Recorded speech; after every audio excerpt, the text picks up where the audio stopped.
नमस्कार, एक बार फिर से हम लोग बंगाल को लेकर के जुड़ रहे हैं और आज हम लोग बंगाल का भाग 14वां लेकर के उपस्थित हुए हैं। लेकिन इससे पहले बंगाल के 13 भाग आप लोग देख चुके हैं बहुत बारीकी से और बंगाल को समझ चुके हैं। आज हम लोग बंगाल का भाग 14वां पढ़ेंगे और आज का टॉपिक है इलाहाबाद की संधि। इलाहाबाद की संधि कब हुई थी? इलाहाबाद की संधि क्यों हुई थी?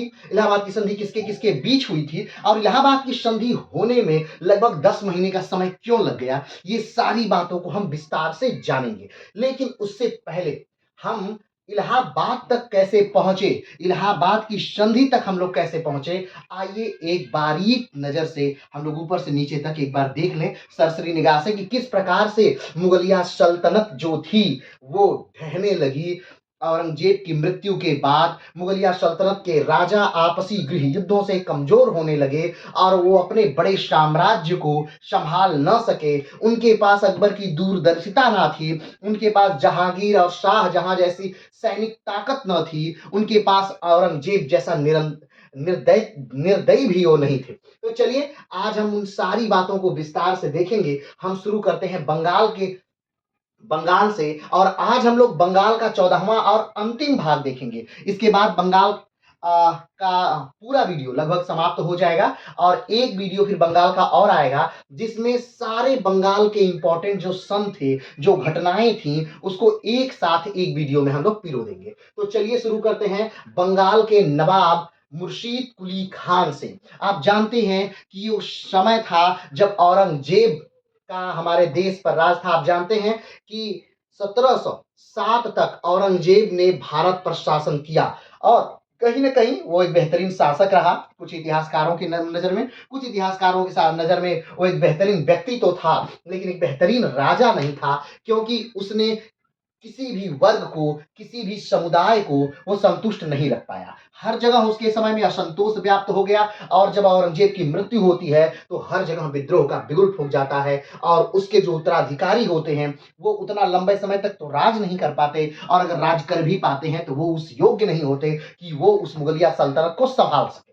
चलिए, घटना उसी समय की थी जब औरंगजेब जीवित था और औरंगजेब की नजर में एक चेहरा आता है जिसका नाम है मुर्शीद कुली खान। क्योंकि मुर्शीद कुली खान औरंगजेब द्वारा दी हुई इनको उपाधि थी, इनका नाम मुर्शीद कुली खान नहीं था। क्योंकि ये एक हिंदू परिवार में पैदा हुए थे। कमेंट बॉक्स में बताइएगा वो हिंदू परिवार में जब ये पैदा हुए मुर्शीद कुली खान, तो इनका नाम क्या था? ठीक है, पैदा हुए थे और 10 साल की उम्र में इनके पिता ने इनको बेच दिया था। इनको एक फारसी व्यक्ति ने खरीदा था, उन्होंने पाला पोसा और हिंदुस्तान में ही नौकरी इन्होंने किया और धीरे धीरे अपनी योग्यता के बल पर ये औरंगजेब की नजर में आए। औरंगजेब की ने इनको देखा और 1700 में औरंगजेब ने मुर्शीद कुली खान को बंगाल का दीवान बना दिया।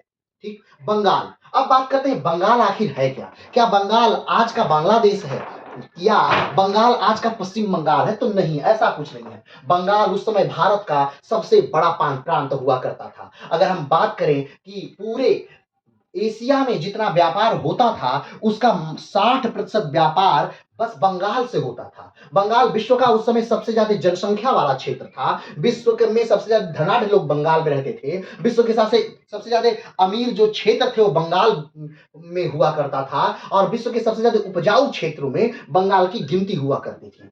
यहां तक कि मैं ये भी कह सकता हूं कि मुगलिया सल्तनत जब ढहने लगी तो मुगलिया सल्तनत के बादशाह के पास भी उतनी जमीन नहीं थी या उतना रेवेन्यू नहीं था जितनी कि बंगाल के नवाब के पास हुआ करती थी। तो जब आइए उस बंगाल को पहले हम लोग देख लेते हैं। वो बंगाल कौन सा? तो वर्तमान बिहार, वर्तमान झारखंड, वर्तमान पश्चिम बंगाल, वर्तमान उड़ीसा, वर्तमान बांग्लादेश, वर्तमान आसाम का कुछ भाग, वर्तमान म्यांमार का कुछ भाग, ये पूरा क्षेत्र मिला करके ये बंगाल हुआ करता था। और ये बंगाल एक बेहतरीन क्षेत्र था जो कि दिल्ली सल्तनत को की रीढ़ की हड्डी थी। लेकिन औरंगजेब के मरने के बाद ये रीढ़ की हड्डी क्या हो गई? टूट गई। टूट क्यों गई? क्योंकि ऐसा मत समझिएगा कि बंगाल ने कोई विद्रोह किया। मुगलिया सल्तनत के खिलाफ बंगाल ने कोई विद्रोह नहीं किया। जी नहीं, मुगलिया सल्तनत के खिलाफ बंगाल ने कोई विद्रोह नहीं किया था। बल्कि जब मुगलिया सल्तनत टूट रहे थे तो उसमें 3 प्रकार के राज्यों का उदय हो रहा था। आप बताइएगा वो 3 प्रकार के राज्य कौन कौन से थे? लेकिन और जो बंगाल उस राज्य में था वो उत्तराधिकार वाले राज्यों में उत्तराधिकार वाले राज्य, यानी ऐसे राज्य हमने कहा कि 3 प्रकार के राज्य थे। उसमें एक प्रकार का राज्य था उत्तराधिकार वाले राज्य। उत्तराधिकार वाले राज्य उन राज्यों को कहा जाता था जो कि बिना विद्रोह किए, बल्कि एक समझौते के तहत, भले वो लिखित समझौता नहीं था, लेकिन एक समझौते के तहत मुगलिया सल्तनत से अलग हुए थे। विद्रोह नहीं हुआ था, कोई विवाद नहीं हुआ था। यहां तक कि जब भी मुगलिया सल्तनत को जरूरत हुई थी, तब ये उत्तराधिकार वाले राज्यों ने मुगलिया सल्तनत की जरूरत को पूरा किया था, चाहे वो सैनिक के माध्यम से हो और चाहे वो धन के माध्यम से हो। उन उत्तराधिकार वाले राज्यों में जो था, वो अवध भी था, बंगाल भी था और हैदराबाद भी था। और ये तीनों जो क्षेत्र हैं, वो एक ही समय में आजाद हुए थे, फर्रुखशियर के समय में। ये समय था फर्रुखशियर का, या फिर फर्रुखशियर के समय में धीरे धीरे आजादी का बिगुल बजा, और कहा जा सकता है कि जो रंगीला बादशाह था, यानी बहादुर शाह रंगीला, उसके समय में ये तीनों क्या हो गए, तो स्वतंत्र हो गए। तो हम आज उसी बंगाल की बात करेंगे, और बंगाल का दीवान बना दिया गया मुर्शीद कुली खान को। मुर्शीद कुली खान एक बेहतरीन व्यक्ति था, इसमें कोई शक नहीं है। मुर्शीद कुली खान के पास बेहतरीन अनुभव था, क्योंकि वो भारत के अनेक क्षेत्रों में रह चुका था और शासन सत्ता में अलग अलग पदों पर रहकर उसने अनुभव बटोरा था, और उसका अनुभव कहीं न कहीं नवाब बनने समय काम आया। उसने नवाब बनते ही पहला कार्य जो किया, वो ये किया कि 1717 में उसने नवाब बनने के बाद उसने पहला कार्य किया कि उसने अपनी राजधानी बदल दी।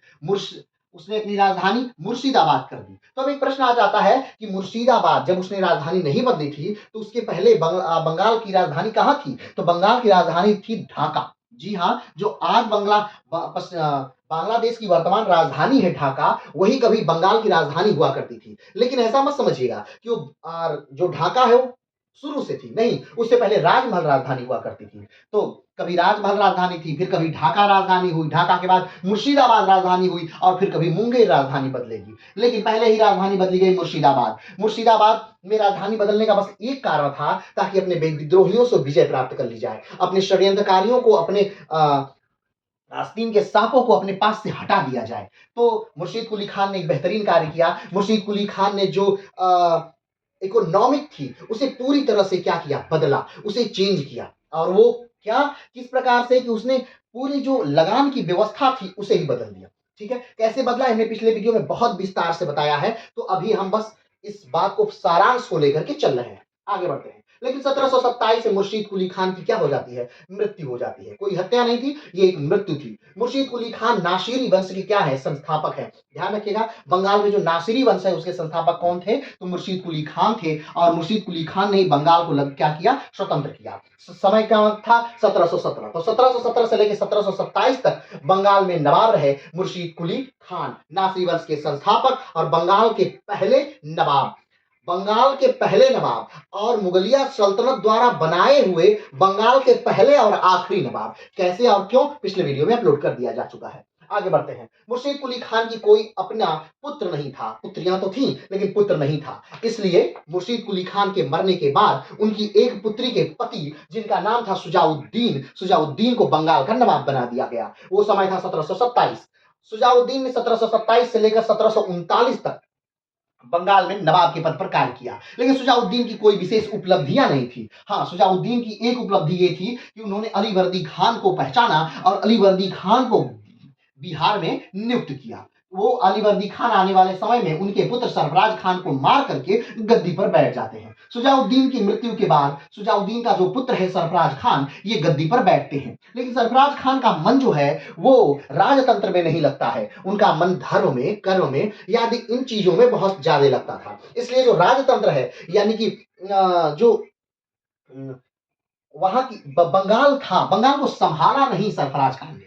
जो सरफराज खान के सहयोगी थे, जो सलाहकार थे, जो मंत्री थे, वो लोग बंगाल को चला रहे थे। अलीवर्दी खान ने अपने सगे भाई को सरफराज खान का क्या मुख्य सलाहकार नियुक्त कर दिया, और फिर उन दोनों भाइयों ने मिलकर के सरफराज खान की 1740 में हत्या कर दी। एक युद्ध होता है, कमेंट बॉक्स में बताइएगा उस युद्ध का नाम क्या था। ठीक है, युद्ध होता है और उस युद्ध में ही सरफराज खान को उस युद्ध के बाद मार दिया गया। आगे बढ़ते हैं। इसके बाद सरफराज खान की मृत्यु के बाद अलीवर्दी खान बंगाल के नवाब बन जाते हैं। अलीवर्दी खान भी एक बेहतरीन काबिल व्यक्ति हैं और एक बेहतरीन योग्य व्यक्ति हैं, एक अच्छे सेना नायक भी हैं। अलीवर्दी खान गद्दी पर बैठते हैं 1740 में और शासन करते हैं 1756 में। अलीवर्दी खान के समय एक सबसे बड़ा संकट जो बंगाल पे रहा, वो ये रहा कि मराठों का आक्रमण या गादी आक्रमण। ये आक्रमण लगभग 10 वर्षों तक चला और तब तक चला जब तक कि मराठों से 1751 में समझौता न हो गया। 1751 में मराठों से समझौता हुआ। मराठों ने इतनी बार आक्रमण किया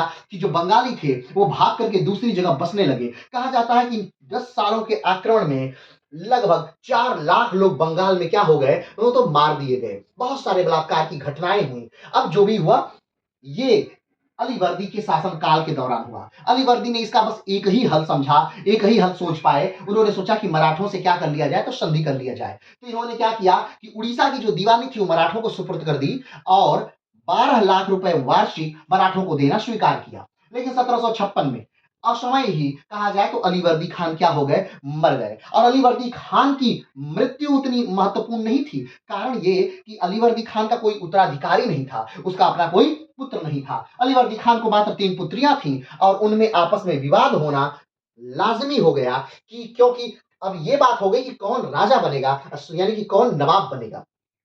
अलीवर्दी खान के जीवित रहते ही उसके जो तीनों पुत्रियों के पति थे, उनकी मृत्यु हो गई। ठीक? तो अलीवर्दी खान ने अपनी ही एक पुत्री के पुत्र को बंगाल का नवाब घोषित कर दिया। सिराजुद्दौला गद्दी पर बैठ गया, लेकिन सिराजुद्दौला के आपसी अपने ही विद्रोही बहुत ज्यादा थे, यानी कि घर में ही बहुत लोग विद्रोही थे। एक तो उनकी मौसी जिनका नाम था घसीटा बेगम और दूसरा उनकी मौसी का लड़का, तीसरे अंग्रेज और भी बहुत सारे कृष्ण बल्लभ राजबल्लभ और भी बहुत सारे लोग। ये सारे लोग जो है सिराजुद्दौला के क्या हैं, विरोधी हैं। अब ये सारे विरोधी कहीं न कहीं मिलकर के एक षड्यंत्र बनाते हैं। अब लेकिन सिराजुद्दौला ज्यादा उम्र का व्यक्ति नहीं है, ज्यादा अनुभवी व्यक्ति नहीं है। बस ये इसमें एक खास बात वो ये है कि ये जवान है, ये नौजवान है, 18 साल का नवयुवक बनता है क्या, बंगाल का नवाब। ठीक? कहा जाता है, कुछ इतिहासकार इसके बारे में सिराजुद्दौला के विषय में ये भी लिखते हैं कि इसको जहाजों को डुबा करके ये देखने में आनंद आता था कि डूबते हुए लोग कैसे लगते हैं। तो आप समझ सकते हैं कि ये कितना अनुभवी था रहा होगा। लेकिन सारे इतिहासकारों का ये मानना नहीं है। अब जो भी ये रहा हो, जैसा भी रहा हो, हम इसके बारे में बस पढ़ रहे हैं। चलिए आगे बढ़ते हैं। सिराजुद्दौला जो है अब ये नवाब बन गया, लेकिन अब इसे सबसे पहली जो चुनौती थी वो अपने ही परिवार से थी। इसने अपनी अ, जो मौसी है उनको बुलाता है घसीटा बेगम और उनको कैद कर लेता है और एक तरह से एक पक्ष ये अपना साफ कर लिया। दूसरा अपने मौसी के लड़के से ये क्या लड़ता है, युद्ध लड़ता है और उस युद्ध के बाद सिराजुद्दौला अपने मौसी के लड़के को भी मार देता है। कमेंट बॉक्स में बताइएगा इसके मौसी का लड़का कौन था और किस युद्ध में अब इसने अपने मौसी के लड़के को मारा था। आगे बढ़ते हैं। सिराजुद्दौला युद्ध में अपने मौसी के लड़के को मार देता है, लेकिन इसी युद्ध का फायदा उठाकर अंग्रेज जो हैं वो कलकत्ता पर आक्रमण कर लेते हैं और कलकत्ता पर अधिकार कर लेते हैं। क्योंकि जो कलकत्ता शहर है उसे कहीं ना कहीं अंग्रेजों ने ही बसाया है। हमने आपको बताया था कि एक समय था जब सुतानाती, गोविंदपुर और कालीकाता, ये 3 गांवों की जमींदारी अंग्रेजों ने ली और सॉरी इन 3 गांवों को अंग्रेजों ने एक निश्चित धन देकर क्या किया, खरीदा था और बार-बार वो लीज पर, एक तरह से कह सकते हैं कि जमीन को लीज पर लिया था और लीज पर लेकर इन 3 गांवों को मिलाकर एक बड़ा शहर बसाया था। जो कलकत्ता शहर है, हुगली नदी के किनारे इन 3 गांवों को मिलाकर के बनाते-बनाते और इस समय तक, यानी बाद समय तक बहुत ज़्यादा बड़ा जो कलकत्ता शहर है वो बन गया था। हुगली नदी के किनारे है कलकत्ता शहर। जो हुगली नदी है वो गंगा नदी से निकलती है। ठीक है? हुगली नदी गंगा नदी से निकलती है और गंगा सागर में जाके मिलती है। गंगा नदी पश्चिम बंगाल से होते हुए बांग्लादेश में चली जाती है। बांग्लादेश में इसका नाम भागीरथी हो जाता है। ज्यों ये आगे बढ़ती है और मिलती है ब्रह्मपुत्र से, इसका नाम पद्मा हो जाता है। ज्यों ये आगे बढ़ती है इसका नाम जमुना हो जाता है और फिर ज्यों आगे बढ़ती है ये मेघना से मिल करके और विश्व का सबसे बड़ा डेल्टा बना लेती है, जो जिसे सुंदरबन डेल्टा के नाम से जाना जाता है। ठीक है? और सुंदरबन डेल्टा का ज्यादा भाग जो है वो वर्तमान समय में बांग्लादेश में पड़ता है और कुछ भाग जो है वो भारत में भी पड़ता है। ठीक है? चलिए आगे बढ़ते हैं। तो अलीवर्दी खान क्या बन गया है, नवाब बन गया है। लेकिन अलीवर्दी खान को कोई पुत्र नहीं है, तो उत्तराधिकार के लिए ये अपने बेटी के पुत्र को ही क्या बना देता है, नवाब बना देता है और सिराजुद्दौला 1756 में नवाब हो गया। जब सिराजुद्दौला ने देखा कि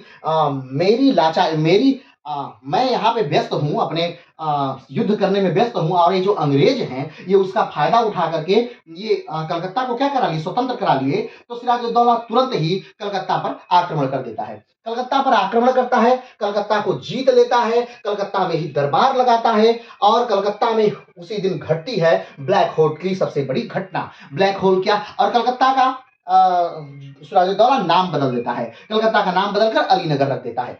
अब उसी समय सबसे बड़ी घटना घटती है ब्लैक होल। ब्लैक होल घटना क्या है? एक छोटा-सा कमरा है जिसमें 2 से 3 लोगों के रहने की जगह है, लेकिन उसमें 146 कैदियों को, अंग्रेज कैदियों को क्या कर दिया जाता है? बंद कर दिया जाता है और रात भर में वो तड़प-तड़प के क्या होते हैं? मर जाते हैं और इसका जो विवरण है वो हॉलवेल अपनी पुस्तक में देते हैं। ठीक है? और हॉलवेल कौन है? उसी में बचा हुआ एक अंग्रेज अधिकारी है, जो कि बाद में क्या बनेगा? तो कार्यवाहक गवर्नर तक बन जाएगा वो, और उसी ने इस बात का पूरा ज़िक्र किया है और उसी एक ब्लैक होल की घटना को बढ़ा-चढ़ाकर अंग्रेजों ने इस प्रकार से प्रस्तुत किया कि कहीं न कहीं ब्रिटेन में राष्ट्रवाद का जन्म हुआ उस घटना को लेकर के, और सिराजुद्दौला को मारने का एक तरह से अंग्रेजों ने अधिकार ले लिया ब्लैक होल की घटना के बाद। ठीक है? तो ब्लैक होल की घटना घटती है, समय क्या है? 1756 का वो समय है, ब्लैक होल की घटना होती है और उसके बाद अब ब्लैक होल की घटना हुई। अब जो अलीनगर है, यानी कलकत्ता का नाम बदल के अलीनगर कर दिया गया है, कलकत्ता किसी कब्जे में है? सिराजुद्दौला के कब्जे में है। अब दक्षिण में उस समय जो अंग्रेज हैं, हारने का एक जो मुख्य कारण था अंग्रेजों के कि कलकत्ता में वो क्यों हार गए, तो हारने का जो मुख्य कारण था वो ये था कि वो जो स्थान था, यानी कलकत्ता में उनका ध्यान उस समय नहीं था, उनका ध्यान था दक्षिण में कर्नाटिक युद्ध में, और पूरा जो ध्यान था उस समय वहीं लगा हुआ था। और जब उनको पता चलता है कि कलकत्ता में अंग्रेजी सेना हार गई, तो वहां से कर्नाटिक वार से 2 लोगों को, यानी दक्षिण से 2 लोगों को भेजा जाता है। एक क्लाइव हैं और दूसरे जो हैं दूसरे का कमेंट बॉक्स में नाम बताइएगा, दूसरे कौन है? ठीक है? आगे बढ़ते हैं। तो ये 2 लोगों को, एक को जल मार्ग से, एक को स्थल मार्ग से, क्या वाटसन और क्लाइव, ठीक है? जल मार्ग से और स्थल मार्ग से ऊपर की तरफ भेजा जाता है, और जब ये ऊपर की तरफ आते हैं, उनके उस समय मात्र क्लाइव के पास 300 सैनिक हैं। तो अब क्लाइव सोचता है कि लड़ाई, युद्ध इस समय सही नहीं है। तो जो कलकत्ता कलकत्ता एक फोर्ट का, यानी जो कलकत्ता का किला है, वहां का एक व्यक्ति नियुक्त कर दिया गया था सिराजुद्दौला के द्वारा उसकी देख रेख के लिए। उसी को क्या कर लेते हैं? खरीद लेते हैं। ठीक है? अब उसको अपनी तरफ मिला करके, जो क्लाइव है अपनी तरफ मिला लेते हैं, और फिर धीरे धीरे धीरे धीरे धीरे धीरे कलकत्ता जो फोर्ट पूरा है उसे पूरी तरह से जीत लिया जाता है। ठीक है? अब ये कहीं न कहीं सिराजुद्दौला के लिए बड़ा झटका था कि कलकत्ता फिर से अंग्रेजों के क्या हो गया? कब्जे में हो गया। कलकत्ता को कब्जे में लेकर अंग्रेज रुके नहीं। अंग्रेजों ने अगला कार्य क्या किया कि सिराजुद्दौला के जो भी समीपवर्ती लोग हैं, जो भी ताकतवर लोग हैं, जो भी बड़े बैंकर हैं बंगाल के, जो भी बड़े धनाढ्य लोग हैं, जो भी सिराजुद्दौला के फौज में ऊपर के अधिकारी हैं, सेना नायक हैं, सेना नायकों के सेनाओं की टुकड़ी के लीडर हैं, उन सबको अपनी तरफ क्या कर लिया जाता है? मिला लिया जाता है। ठीक? और उसके बाद अंग्रेज जो है एक समझौता करते हैं, किससे? सिराजुद्दौला से, जिसे अलीनगर की संधि के नाम से जाना जाता है। कमेंट बॉक्स में बताइएगा अलीनगर की संधि कब हुई थी? ठीक है? अलीनगर की संधि होती है, सिराजुद्दौला अलीनगर की संधि करता है, लेकिन जब अंग्रेज ये देखते हैं कि सारे जो चीजें, यानी सारे पासे हमारे पक्ष में है, सारी चीजें अंग्रेजों के अनुकूल हैं, तब अंग्रेज बड़ा एक अच्छा कार्य करते हैं। वो ये यानी अपने लिए अच्छा कार्य करते हैं। सिराजुद्दौला के लिए अंग्रेज कोई अच्छा कार्य नहीं करते हैं। अपने लिए अच्छा कार्य ये करते हैं कि वो अलीनगर की संधि का उल्लंघन कर देते हैं। स्वाभाविक बात है, अंग्रेज जानते थे कि अब अलीनगर की संधि का उल्लंघन करेंगे तो सिराजुद्दौला जरूर ही हम पर क्या करेगा? आक्रमण करेगा, और सिराजुद्दौला वैसा करता ही है। सिराजुद्दौला आक्रमण कर देता है अंग्रेजों पर, और यही जो युद्ध है, यही युद्ध क्या कहलाता है? तो प्लासी का युद्ध कहलाता है। क्या कहलाता है? प्लासी का युद्ध, जो 1757 में हुआ था। लेकिन ये कोई युद्ध नहीं था, अगर देखा जाए तो ये कोई युद्ध नहीं था, क्योंकि एक तरफ बस धोखेबाजी थी और दूसरे तरफ बस संघर्ष था, यानी कि कोई युद्ध हुआ ही नहीं। मात्र सिराजुद्दौला मैदान में आए और उन्होंने देखा कि उनका जो मेन लीडर है, यानी मीर जाफर, जो उनका सेनापति था, वो लड़ ही नहीं रहा था। मात्र 2 लोग युद्ध मैदान में कूद करके लड़ रहे थे। कमेंट बॉक्स में बताइएगा वो कौन-कौन से लोग लड़ रहे थे। और बस एक की जब मृत्यु होती है, तुरंत सिराजुद्दौला अपने ऊँट पर बैठता है, अपनी पत्नी को लेता है और वहां से युद्ध मैदान से भाग करके मुर्शिदाबाद आ जाता है। मुर्शिदाबाद यानी उसकी राजधानी मुर्शिदाबाद आ जाता है। लेकिन सिराजुद्दौला को मुर्शिदाबाद में भी मीर जाफर का जो पुत्र है मीरन, वो पीछा करता हुआ आता है। सिराजुद्दौला की मुर्शिदाबाद में भी क्या कर देता है? हत्या कर देता है। तो इस तरह से सिराजुद्दौला का जो कथानक था, सिराजुद्दौला का जो रोल था, वो लगभग 1 ही साल का रहा और सिराजुद्दौला इतने में ही क्या हो गए?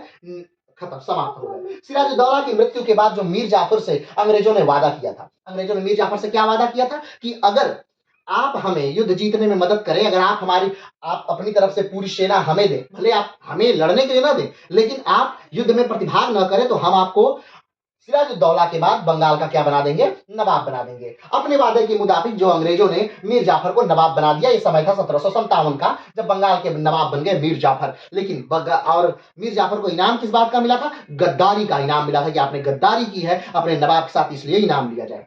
ठीक है। लेकिन मीर जाफर को भी ये ज्ञात नहीं था कि अंग्रेज एक्चुअल में चाहते क्या हैं, क्योंकि अंग्रेजों ने कभी ज्ञात होने ही नहीं दिया मीर जाफर को। मीर जाफर को लगा कि व्यापारी हैं, आए हैं व्यापार करेंगे, हो सकता है कुछ छूट चाहते होंगे, हो सकता है कुछ पैसा चाहते होंगे, इसलिए ऐसा किए होंगे। और मीर जाफर ने भरपूर वो दिया भी, 2.2 करोड़ रुपए युद्ध के खर्च के रूप में कंपनी को दिया। क्लाइव को भी ढेर सारा पैसा दिया गया और बहुत सारा लूट लूट हुई, बहुत सारा लूटपाट हुई। सब कुछ हुआ कब? जब मीर जाफर नवाब बन जाते हैं। चलिए, मीर जाफर नवाब बन गए, लेकिन धीरे धीरे मीर जाफर को भी ये बात पता चल गई कि ये जो अंग्रेज हैं ये भारत में व्यापार के लिए नहीं, बंगाल में व्यापार ही बस नहीं करना चाहते हैं, ये बंगाल में शासन भी करना चाहता है। ठीक, और कहीं ना कहीं फिर मीर जाफर भी अंग्रेजों पर नियंत्रण लगाना चाहते थे। लेकिन अब बात आ गई मीर जाफर के सामने कि मीर जाफर अगर अंग्रेजों पर नियंत्रण लगाए भी तो कैसे लगाए, क्योंकि मीर जाफर के पास उतनी ताकत तो थी नहीं। लेकिन उतनी ताकत अगर थी तो किसके पास? तो किसी यूरोपियन के पास ही उतनी ताकत थी। तो किसके पास है? डचों के पास है। ठीक है, तो मीर जाफर डचों से मिलते हैं। कमेंट बॉक्स में बताइए जो डच हैं, जिन्हें डच कहा जाता है, वर्तमान में किस देश के निवासी माने जाते हैं? ठीक है, किस देश को वर्तमान समय में डच कहा गया है या कहा जाता है? कमेंट बॉक्स में बताइए। तो मीर जाफर जो है वो डचों के साथ मिलते हैं और लेकिन ये बात अंग्रेजों को पता चल गई कि मीर जाफर क्या है, डचों के साथ मिल रहे हैं। ठीक, अब मीर मीर जाफर डचों के साथ मिल रहे हैं, अंग्रेजों को पता चल गया और अंग्रेजों ने डचों पर आक्रमण कर दिया। डचों और अंग्रेजों से बेहतरीन एक युद्ध हुआ और इस युद्ध के बाद जो डच हैं वो पूरी तरह से हिंदुस्तान में हमेशा हमेशा के लिए क्या हो गए? हिंदुस्तान से बाहर हो गए। ठीक है, 1760 का समय था जब जो रॉबर्ट क्लाइव है वो भारत से क्या हुआ? इंग्लैंड चला गया। ठीक, अब रॉबर्ट क्लाइव बंगाल से इंग्लैंड चला गया, लेकिन अभी कोई नया गवर्नर बंगाल में नहीं आया था। तो तब तक उस समय की भरपाई को कार्यवाहक होने के रूप में हॉलवेल ने तब तक कार्यवाहक के तौर पर बंगाल की देखरेख की, यानी बंगाल के गवर्नर के रूप में कार्य किया। अब हॉलवेल ने सोचा कि ये जो आदमी है, यानी जो मीर जाफर है, हमारे किसी काम का नहीं है, क्योंकि ये इसको हमने क्या बनाया? नवाब बनाया, और हमारे खिलाफ ही क्या कर रहा है? गद्दारी करके ये मिल रहा है। किससे मिल रहा है? तो डचों से मिल रहा है। हो सकता है आज डचों से मिल रहा है, कल पुर्तगालियों से मिलकर हमें बाहर निकालेगा। ठीक, तो क्यों ना इसको क्या कर दिया जाए? हटा दिया जाए, मीर जाफर को हटा दिया जाए। अभी ये बातें चल ही रही थी कि तब तक जो गवर्नर थे बंगाल के, वेंसीटाट, वो आ जाते हैं, यानी वो पहुंच जाते हैं भारत में, बंगाल में पहुंच जाते हैं, और जो इनका कार्यकाल है, कार्यवाहक के रूप में है, ये हट जाते हैं। वेंसीटाट आए, और वेंसीटाट अब उस समय एक द्वंद चल रहा है कि मीर जाफर रहेंगे या मीर जाफर जाएंगे, लेकिन एक उत्तराधिकार का युद्ध भी चल रहा है। किसके किसके बीच? तो मीर जाफर के बच्चे जो मीरन हैं उनके और मीर कासिम के बीच उत्तराधिकार का मीरन, अच्छा सॉरी, यहाँ पे थोड़ी सी मिस्टेक हो गई। जो मीर जाफर है, ठीक है, इनका एक बच्चा था मीरन, जिसको सबको लगता था कि मीर जाफर के बाद जो मीरन है वो गद्दी पर बैठेगा, लेकिन मीरन की क्या हो जाती है? मृत्यु हो जाती है। ठीक है, अब मीरन की मृत्यु हो गई तो सबको ये लगने लगा कि मीर जाफर के बाद हम गद्दी पर क्या हो सकते हैं? बैठ सकते हैं। तो मीर जाफर के दामाद है मीर कासिम, ये गद्दी पर बैठना चाहते थे, और मीर जाफर का जो पुत्र है मीरन, जो पुत्र था, जो मरा था पुत्र मीरन, उसका जो लड़का है उसके बीच और मीर कासिम के बीच एक उत्तराधिकार का युद्ध चलने लगता है। जो अंग्रेज हैं वो मीर कासिम का साथ देते हैं। क्यों? क्योंकि अंग्रेजों और मीर कासिम में पहले ये डील हो गई है कि अगर हम आपको नवाब बना देते हैं तो आप हमें निश्चित क्षेत्र क्या कर देंगे? दे देंगे। ध्यान रखिएगा, प्लासी के युद्ध के बाद भी अंग्रेजों को 24 परगना जो जगह था, बंगाल का जो 24 परगना क्षेत्र है, वो क्या किया गया था? दिया गया था। ठीक है, क्लाइव को दिया गया था। क्लाइव भारत में एक बड़ा नवाब, बड़ा जमींदार बन चुका था, क्योंकि बहुत ज्यादा जमीन क्लाइव को मिल चुकी थी।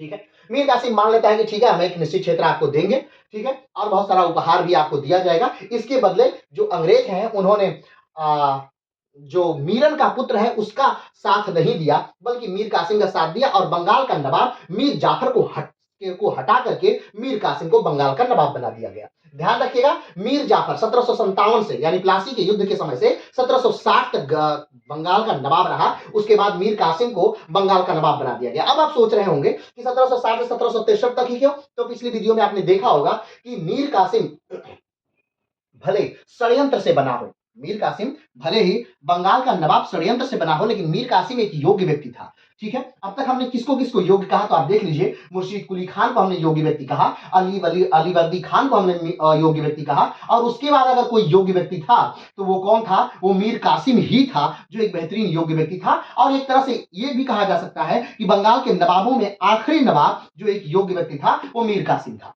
ठीक, तो मीर कासिम 1763 63 में बंगाल का नवाब बनता है, लेकिन जब ये भी अली वर्दी खान के तर्ज पर चलने लगा।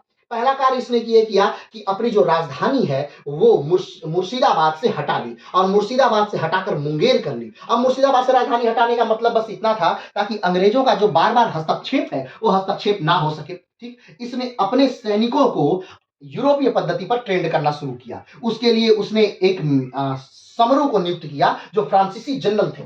ठीक है, तो समरू आए और समरू अब इनके सैनिकों को, किनके सैनिकों को, तो मीर कासिम के सैनिकों को ट्रेंड करने लगे। आधुनिक हथियार खरीदा जाने लगा, आधुनिक तोप खरीदे जाने लगे, आधुनिक बंदूकें खरीदे जाने लगी। ठीक, अब ये सारी चीजें आधुनिक तौर पे होने लगी।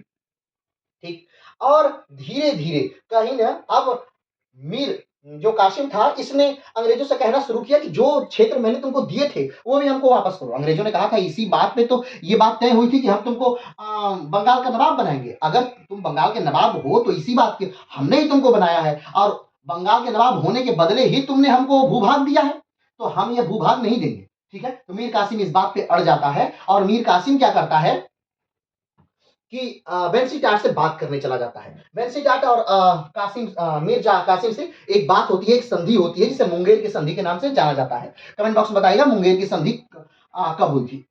ठीक है, तो मीर कासिम और वेंसीटाट के बीच एक संधि होती है। उस संधि में जो मूल बात थी, कासिम ने वो मूल बात ये रखी कि अंग्रेजों को भी कम लेकिन 9% कर देना होगा, यानी अपने सामान पर 9% का कर क्या करना होगा, देना होगा। फ्री में अंग्रेज व्यापार नहीं करेंगे। वेंस्टार्ट ने कहा कि ठीक है, ये बात का डिसीजन हम नहीं ले सकते क्योंकि हम बस एक नुमाइंदे हैं इस कंपनी के। हमें कंपनी का हम कलकत्ता काउंसिल तक ये बात पहुंचा दे रहे हैं और कलकत्ता काउंसिल जो जवाब देगी हम वो जवाब आप तक पहुंचा देंगे। कलकत्ता काउंसिल कुछ दिन बाद जवाब देती है कि नहीं, हम अंग्रेजी कंपनी जो है या कंपनी जो है वो कोई भी कर बंगाल में व्यापार करने के लिए नहीं देगी। हमने युद्ध जीता है, हमने जाफर को बनाया, हमने कासिम को बनाया और हमारे इशारों पर तुम पल रहे हो। हमने तुमको नवाब बनाया और तुम हमें बताओगे कि हमें कर देना है तो हम कर नहीं देंगे। अब इस बात से कासिम क्या हो जाता है, नाराज हो जाता है और कासिम एक कार्य करता है कि जितने भी व्यापारी भारत में व्यापार करने वाले हैं या फिर बंगाल में व्यापार करने वाले हैं उन सब पर से कर क्या कर देता है, माफ कर देता है। और ये चीजें अंग्रेजों के लिए बहुत बुरी थी। क्यों बुरी थी, क्योंकि अब अंग्रेजों का कंपटीशन हो गया और अंग्रेजों को जो घूस मिलता था दस्तखत जारी करने पर वो घूस मिलना क्या हो गया, बंद हो गया। अब ये दस्तखत क्या है, कैसे जारी होता था, क्यों जारी होता था, पिछले की वीडियो में विस्तार से बताया गया है हर एक टॉपिक को, तो पिछले का वीडियो आप देख सकते हैं। चलिए आगे बढ़ते हैं। तो मीर जाफर अब सॉरी मीर कासिम 1763 में सारे व्यापारियों का क्या कर देता है, कर माफ कर देता है। और अब अंग्रेजों ने कहा कि ठीक है अब तुमको भी रहने की जरूरत नहीं है और अपने एक नुमाइंदे को पटना पर आक्रमण करने के लिए कह दिया। पटना पर आक्रमण हो गया। ठीक है, और उधर से मीर कासिम भी अपनी सेना लेकर आता है और पटना को लगभग उन लोगों ने जीत लिया, यानी कि पटना में अंग्रेजों को हरा दिया गया। मीर कासिम क्या हो गया, पटना में जीत लिया और इस बात से अंग्रेज और नाराज हो गए और अंग्रेजों ने एक दूसरी सेना अपनी भेजी। उसके बाद मीर कासिम से कई बार युद्ध हुआ, कई बार मीर कासिम जीता, कई बार मीर कासिम हारा, लेकिन फाइनली मीर कासिम की बार बार हार होने लगी। मीर कासिम लौट करके पटना आया और पटना में जितने लोग कैद थे, जितने भी अधिकारी अंग्रेजों के अधिकारी कैद थे, उन सारे लोगों को मार देता है। ठीक है, इसी चीज को पटना हत्याकांड के नाम से जाना जाता है। कमेंट बॉक्स में बताइएगा कि पटना हत्याकांड कब हुआ। ठीक है, पटना हत्याकांड करता है और उसके बाद जो मीर जाफर है ये भाग जाता है। कहां भाग जाता है, क्योंकि अब इसे सहायता चाहिए। ये जानता है कि मैं अकेले लड़के नहीं जीत सकता, इसलिए भाग जाता है अवध की तरफ। ठीक, मीर जाफर कहां भाग गया, अवध की तरफ। सन कौन सा है, 1763। मीर जाफर जब अवध की तरफ भाग गया, बंगाल का पद जो है वो खाली हो गया और अंग्रेजों ने फिर से मीर कासिम की जगह मीर जाफर को फिर से नवाब बना दिया। अंग्रेजों ने कहा कि भाई तुम ही ठीक थे, वो आदमी तो ज्यादा बुरा है, वो तो अब ज्यादा अंग्रेजी सल्तनत को क्या पहुंचा रहा है, नुकसान पहुंचा रहा है, वो ज्यादा बुरा है, इसलिए तुम ही ठीक थे। ठीक है, चलिए आगे बढ़ते हैं। तो मीर जाफर को फिर से नवाब बना दिया गया। ध्यान रखिएगा, अब मीर जाफर 1763 से लेकर 1765 यानी अपनी मृत्यु तक का क्या रहेगा, बंगाल का नवाब बना रहेगा। चलिए, तो अब मीर कासिम भागकर कहां चला गया, मीर कासिम भागकर आ गया अवध। अवध के नवाब सिराजुद्दौला से मिला। ठीक है, किससे मिला, सिराजुद्दौला से मिला। और अवध में ही उस समय पड़े हुए हैं कौन, शाह आलम द्वितीय, मुगलिया सल्तनत के बादशाह शाह आलम द्वितीय। क्यों, क्योंकि उनके जो मंत्री हैं वही उत्पात मचाए हुआ है दिल्ली में, वो उनको मारना चाहता है शाह आलम द्वितीय को, इसलिए उससे बचने के लिए वो आकर के अवध में छिपे हुए हैं। ठीक, तो ऐसा नहीं है कि ये जो पहुंचा क्यों आ गए शुजाउद्दौला और उन्होंने कहा कि ठीक है भाई साहब तुम बताओ हम तुम्हारी सहायता करेंगे, ऐसा कुछ नहीं हुआ था। 3 महीने बाद इसकी शुजाउद्दौला से मुलाकात हुई और उसके बाद धीरे-धीरे मंत्रणा हुई, तीनों लोग एक साथ मिले और तीनों के पास मुख्य कारण था अंग्रेजों को हराने का और उस तीनों के तीनों बंगाल कहीं न कहीं चाहते थे। कोई अपना बंगाल में प्रभुत्व स्थापित करना चाहता था, कोई फिर से बंगाल में अपनी सत्ता बनाना चाह रहा है, यानी सबको बंगाल चाहिए इसीलिए तीनों लोग क्या हुए, मिले। लेकिन अगर तीनों की शक्ति का मूल्यांकन करके अगर देखा जाए तो उस समय पूरी जो शक्ति है वो अवध के नवाब के पास ही है। क्यों? क्योंकि ये जो है ये भगेड़ू हैं, ये बंगाल के नवाब जो मीर कासिम है, सॉरी, हाँ, मीर कासिम जो है ये क्या है, ये भगेड़ू है, ये तो भाग करके गए हैं, यहाँ से भाग करके गए हैं, तो इनके पास कितनी ही सैनिक क्षमता और कितना ही धन होगा। कुछ कुछ इतिहासकार मानते हैं कि उस समय इनके पास लगभग 10,000 से 20,000 सेना थी और लगभग इनके पास 7 करोड़ या से 10 करोड़ रुपए था। लेकिन अब जो भी रहा हो, इतना लगता नहीं कि इतना धन या इतनी सेना रही होगी, क्योंकि कुल सेना जो थी, जो युद्ध में लड़ी थी, बक्सर के युद्ध में, कुल 40,000 सेना थी, लड़ी थी। ठीक है?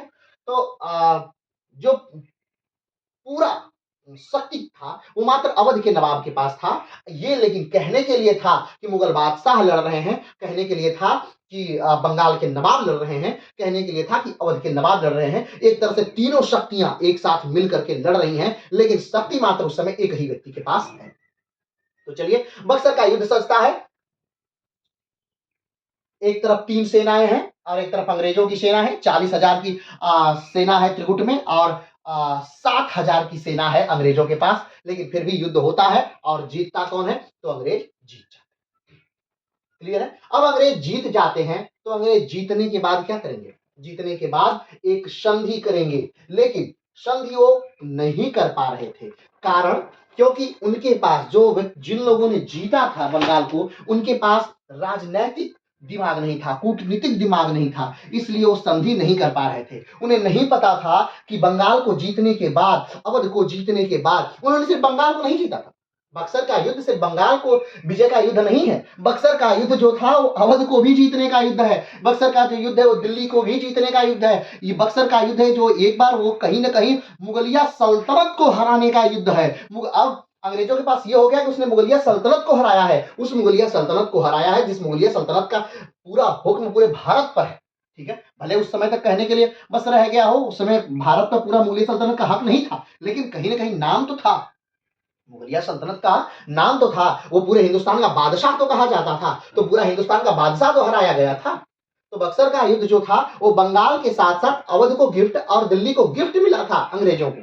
ठीक है, तो बक्सर के युद्ध के बाद जो संधि हुई वही संधि थी इलाहाबाद की संधि। इलाहाबाद की प्रथम संधि यहाँ पर लिखने का ये तात्पर्य है कि जो प्रथम संधि थी वो शाह आलम के साथ हुई थी। क्लाइव, ठीक, क्लाइव आए। अब आप सोचेंगे क्लाइव ये कहां से आ गए? क्लाइव को खत लिखा गया, रॉबर्ट क्लाइव। रॉबर्ट क्लाइव कौन? रॉबर्ट क्लाइव वही जिन्होंने प्लासी का युद्ध लड़ा था, जिनके पास कूटनीतिक शक्ति अधिक थी, जो अधिक समझदार था, राजनीति में पारंगत था, राजनीति का पंडित था जो, तो उसको खत लिखा गया कंपनी द्वारा कि आप आइए।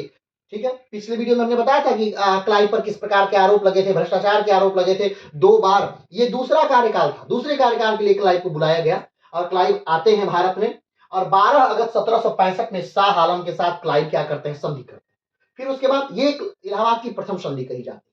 फिर इलाहाबाद की द्वितीय संधि, तो 16 अगस्त 1765 में शुजाउद्दौला के साथ क्लाइव क्या करते हैं? शुजाउद्दौला यानी अवध के नवाब, उनके साथ क्लाइव क्या करते हैं? संधि करते हैं। दोनों लोगों से अलग अलग संधियां होती हैं, इसी को इलाहाबाद की प्रथम संधि और इलाहाबाद की द्वितीय संधि के रूप में जाना जाता है। इस संधि के बाद पूरा बंगाल जो है, बंगाल, बिहार, उड़ीसा, ये पूरा जो है क्षेत्र है, ये पूर्णतः अंग्रेजों का हो जाता है।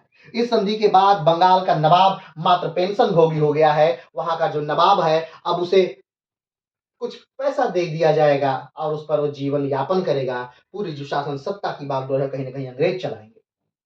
ठीक, इस युद्ध के बाद, बक्सर के युद्ध के बाद जो अवध का क्षेत्र है उस पर अंग्रेजी सेना रहेगी। अंग्रेजी सेना उसकी सुरक्षा तो करेगी, लेकिन जो पैसा है वो अवध स्वयं वहन करेगा।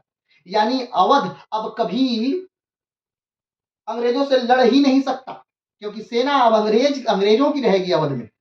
तो अवध को हटा सकते थे अंग्रेज, अवध के नवाब को हटा सकते, लेकिन अंग्रेजों ने ऐसा नहीं किया। क्यों? क्योंकि उन्हें डर था मराठों से कि मराठे आक्रमण किए तो तो मराठों के आक्रमण से बचने के लिए वो कहीं ना कहीं अवध को बफर जोन रखे थे। बफर जोन मतलब दो बड़े देशों के बीच या दो शक्तियों के बीच जो ऐसा जो छोटी शक्ति कोई होती है वो बफर जोन के तौर पे जाना जाता है। ठीक है, चलिए तो आज उसी बातों को हम समझेंगे। इलाहाबाद की प्रथम संधि, इलाहाबाद की द्वितीय संधि या इलाहाबाद की संधि। ठीक है, तो इलाहाबाद की संधि कब हुई थी? तो 1765 में हुई थी। इलाहाबाद की संधि किसके किसके बीच हुई थी? तो इलाहाबाद की जो संधि है वो शाह आलम द्वितीय और क्लाइव के बीच हुई थी। इलाहाबाद की संधि है शुजाउद्दौला अवध के नवाब और क्लाइव के बीच हुई थी। इलाहाबाद की संधि किस युद्ध के बाद हुई थी? तो इलाहाबाद की संधि बक्सर के युद्ध के बाद हुई थी। बक्सर की संधि किसके किसके बीच हुई थी? तो बक्सर का जो युद्ध हुआ था वो किसके किसके बीच हुआ था? तो बक्सर का युद्ध जो है वो एक तरफ अंग्रेज हैं और दूसरे तरफ जो है अवध के नवाब है, बंगाल के नवाब है और दिल्ली के बादशाह हैं। इनके बीच युद्ध हुआ था और जीता कौन था? तो अंग्रेज जीते थे। और अंग्रेज चूंकि जीते हैं तो इस संधि में अंग्रेजों की शर्तों का बोलबाला होगा। जो अंग्रेज कहेंगे वही होगा, क्योंकि आप हारे हुए प्रत्याशियों की बात नहीं मानी जाती है। तो चलिए शुरू करते हैं हम लोग इलाहाबाद की संधि। तो पहला पॉइंट है शाह आलम द्वितीय ने अंग्रेजों की अधीनता स्वीकार कर लिया। शाह आलम द्वितीय जो मुगल बादशाह हैं उन्होंने क्या कर लिया? अंग्रेजों की अधीनता स्वीकार कर लिया।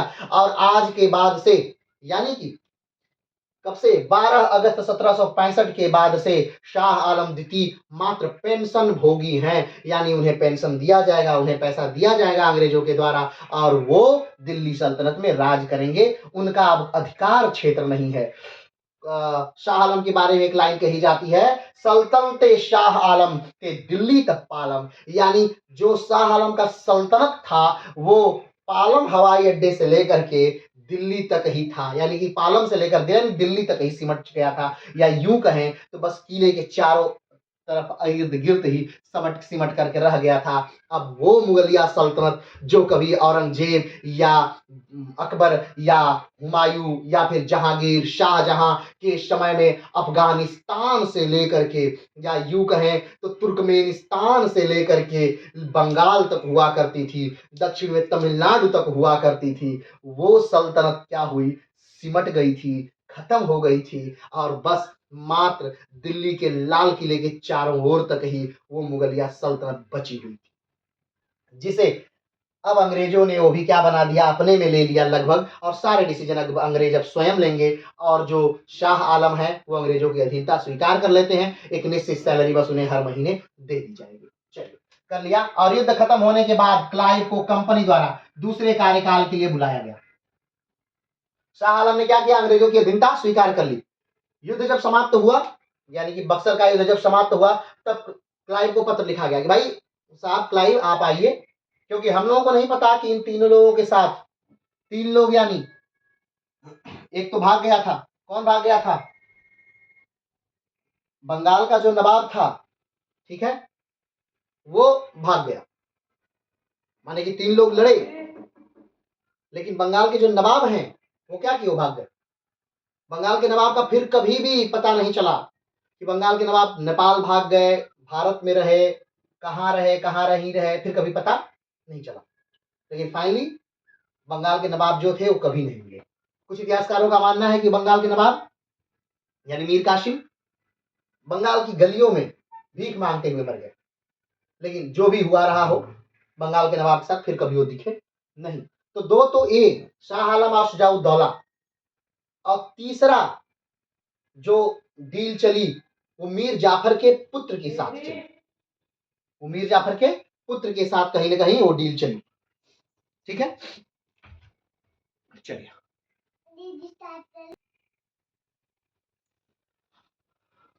ठीक है, अगले पॉइंट पे आते हैं। बंगाल पूरी तरह से बक्सर के युद्ध के बाद कंपनी के अधीन हो गया।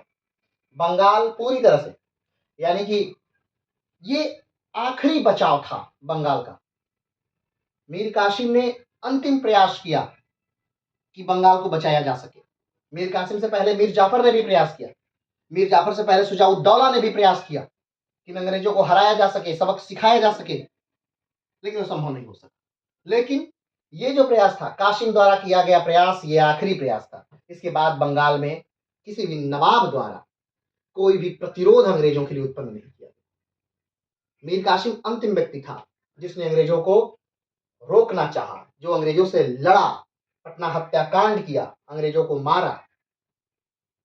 लेकिन फाइनली मीर कासिम हार गया और बंगाल पूरी तरह से, बक्सर का युद्ध समाप्त और बंगाल की सत्ता पूरी तरह से अंग्रेजों के हाथ में। मीर कासिम 1763 में बंगाल से भाग गए, अवध के नवाब के पास आ गए शरण के लिए, मदद के लिए। और 1763 में ही बंगाल का नया नवाब मीर जाफर को बना दिया गया। यानी मीर कासिम युद्ध के समय बंगाल के नवाब भी नहीं थे, सिर्फ अपदस्थ नवाब थे। चलिए, 5 जनवरी 1765 को मीर जाफर की मृत्यु हो गई। ठीक, 5 जनवरी 1765, यानी कि बक्सर का युद्ध भी हुआ। ध्यान दीजिएगा, बक्सर का युद्ध हो रहा है। अब बक्सर के युद्ध के बाद 65 में, यानी 12 अगस्त 1765 में क्या हो रही है, संधि हो रही है। और उससे पहले ही मीर जाफर 5 जनवरी को ही क्या हो जा रहे हैं, मर जा रहे हैं। तो मीर जाफर की मृत्यु हो गई, यानी कि इलाहाबाद की संधि से पहले ही, ठीक, हाँ, मीर जाफर की क्या हो गई, इलाहाबाद की संधि से पहले ही 1763 में जाफर को पुनः बना दिया गया था क्या, बंगाल का नवाब। ठीक, इससे पहले 1757 में ये थे, जब सिराजुद्दौला को मार दिया गया था इनके पुत्र द्वारा, तब ये नवाब बने 1757 में। और पुनः 1763 में इन्हें नवाब बनाया गया। 1757 से लेकर 1760 तक थे। 1760 में इनको हटा दिया गया, मीर जाफर को। 1760 में हटाकर मीर कासिम को बना दिया गया। मीर कासिम 1763 तक रहे, 60 से 63 तक रहे, और 1763 में फिर इनको बना दिया गया, और 63 से 65 तक रहे अपनी मृत्यु तक। उसके बाद जब इनकी मृत्यु हो जाती है, मीर जाफर की मृत्यु हो जाती है, तो मीर जाफर की मृत्यु के बाद उनका जो लड़का है वो गद्दी पर बैठाता है। कौन है वो, नजीमुद्दौला। मीर जाफर का पुत्र था नजीमुद्दौला, ठीक, जो 1765 में बंगाल का नवाब बना। नजीमुद्दौला अंग्रेजों की कठपुतली बनकर रह गया, क्योंकि नजीमुद्दौला अभी छोटी उम्र का है। नजीमुद्दौला क्या है, छोटा है, अल्प वयस्क है, तो उसे पता नहीं है कैसे राजनीति करनी है, कैसे शासन सत्ता चलानी है। वो छोटा है, लेकिन फिर भी पिता की गद्दी पुत्र को ही मिलती है। तो जो जाफर हैं, इनकी गद्दी इनके पुत्र नजीमुद्दौला को मिल गई। लेकिन नजीमुद्दौला चूंकि छोटे हैं, इसलिए उनको एक संरक्षक दे दिया गया, एक व्यक्ति दे दिया गया कि आप कुछ नहीं करेंगे, आप बस बैठे रहेंगे गद्दी पर, ये जो भाई साहब हैं यही सब कुछ देखे ताकेंगे। तो एक संरक्षक उनको दे दिया गया, ठीक है, अंग्रेजों की कठपुतली बनकर रह गया। 1765 में रॉबर्ट क्लाइव फिर से भारत आया। क्लाइव ने आते ही 3 लोगों से संधि की, जिसे इलाहाबाद की संधि कहते हैं। ये 3 लोगों की संधि कौन कौन से हैं, शाह आलम, शुजाउद्दौला और नजीमुद्दौला। नजीमुद्दौला से भी संधि होगी, अभी नवाब नहीं रहेंगे, इनको पेंशन धारक बनाया जाएगा।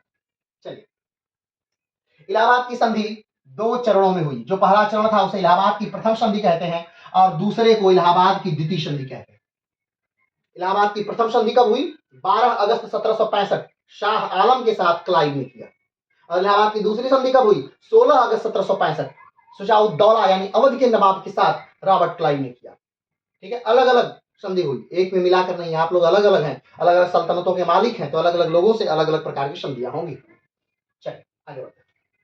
तो शुरू करते हैं इलाहाबाद की प्रथम संधि 12 अगस्त 1765। 12 अगस्त 1765 में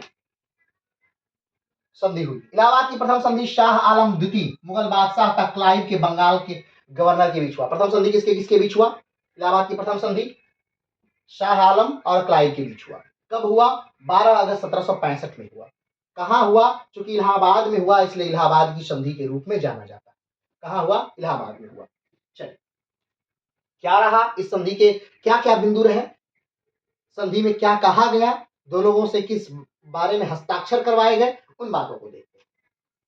शाह आलम द्वितीय को क्लाइव ने कड़ा मानकपुर और इलाहाबाद ये दोनों जिले शुजाउद्दौला से दिलवाया।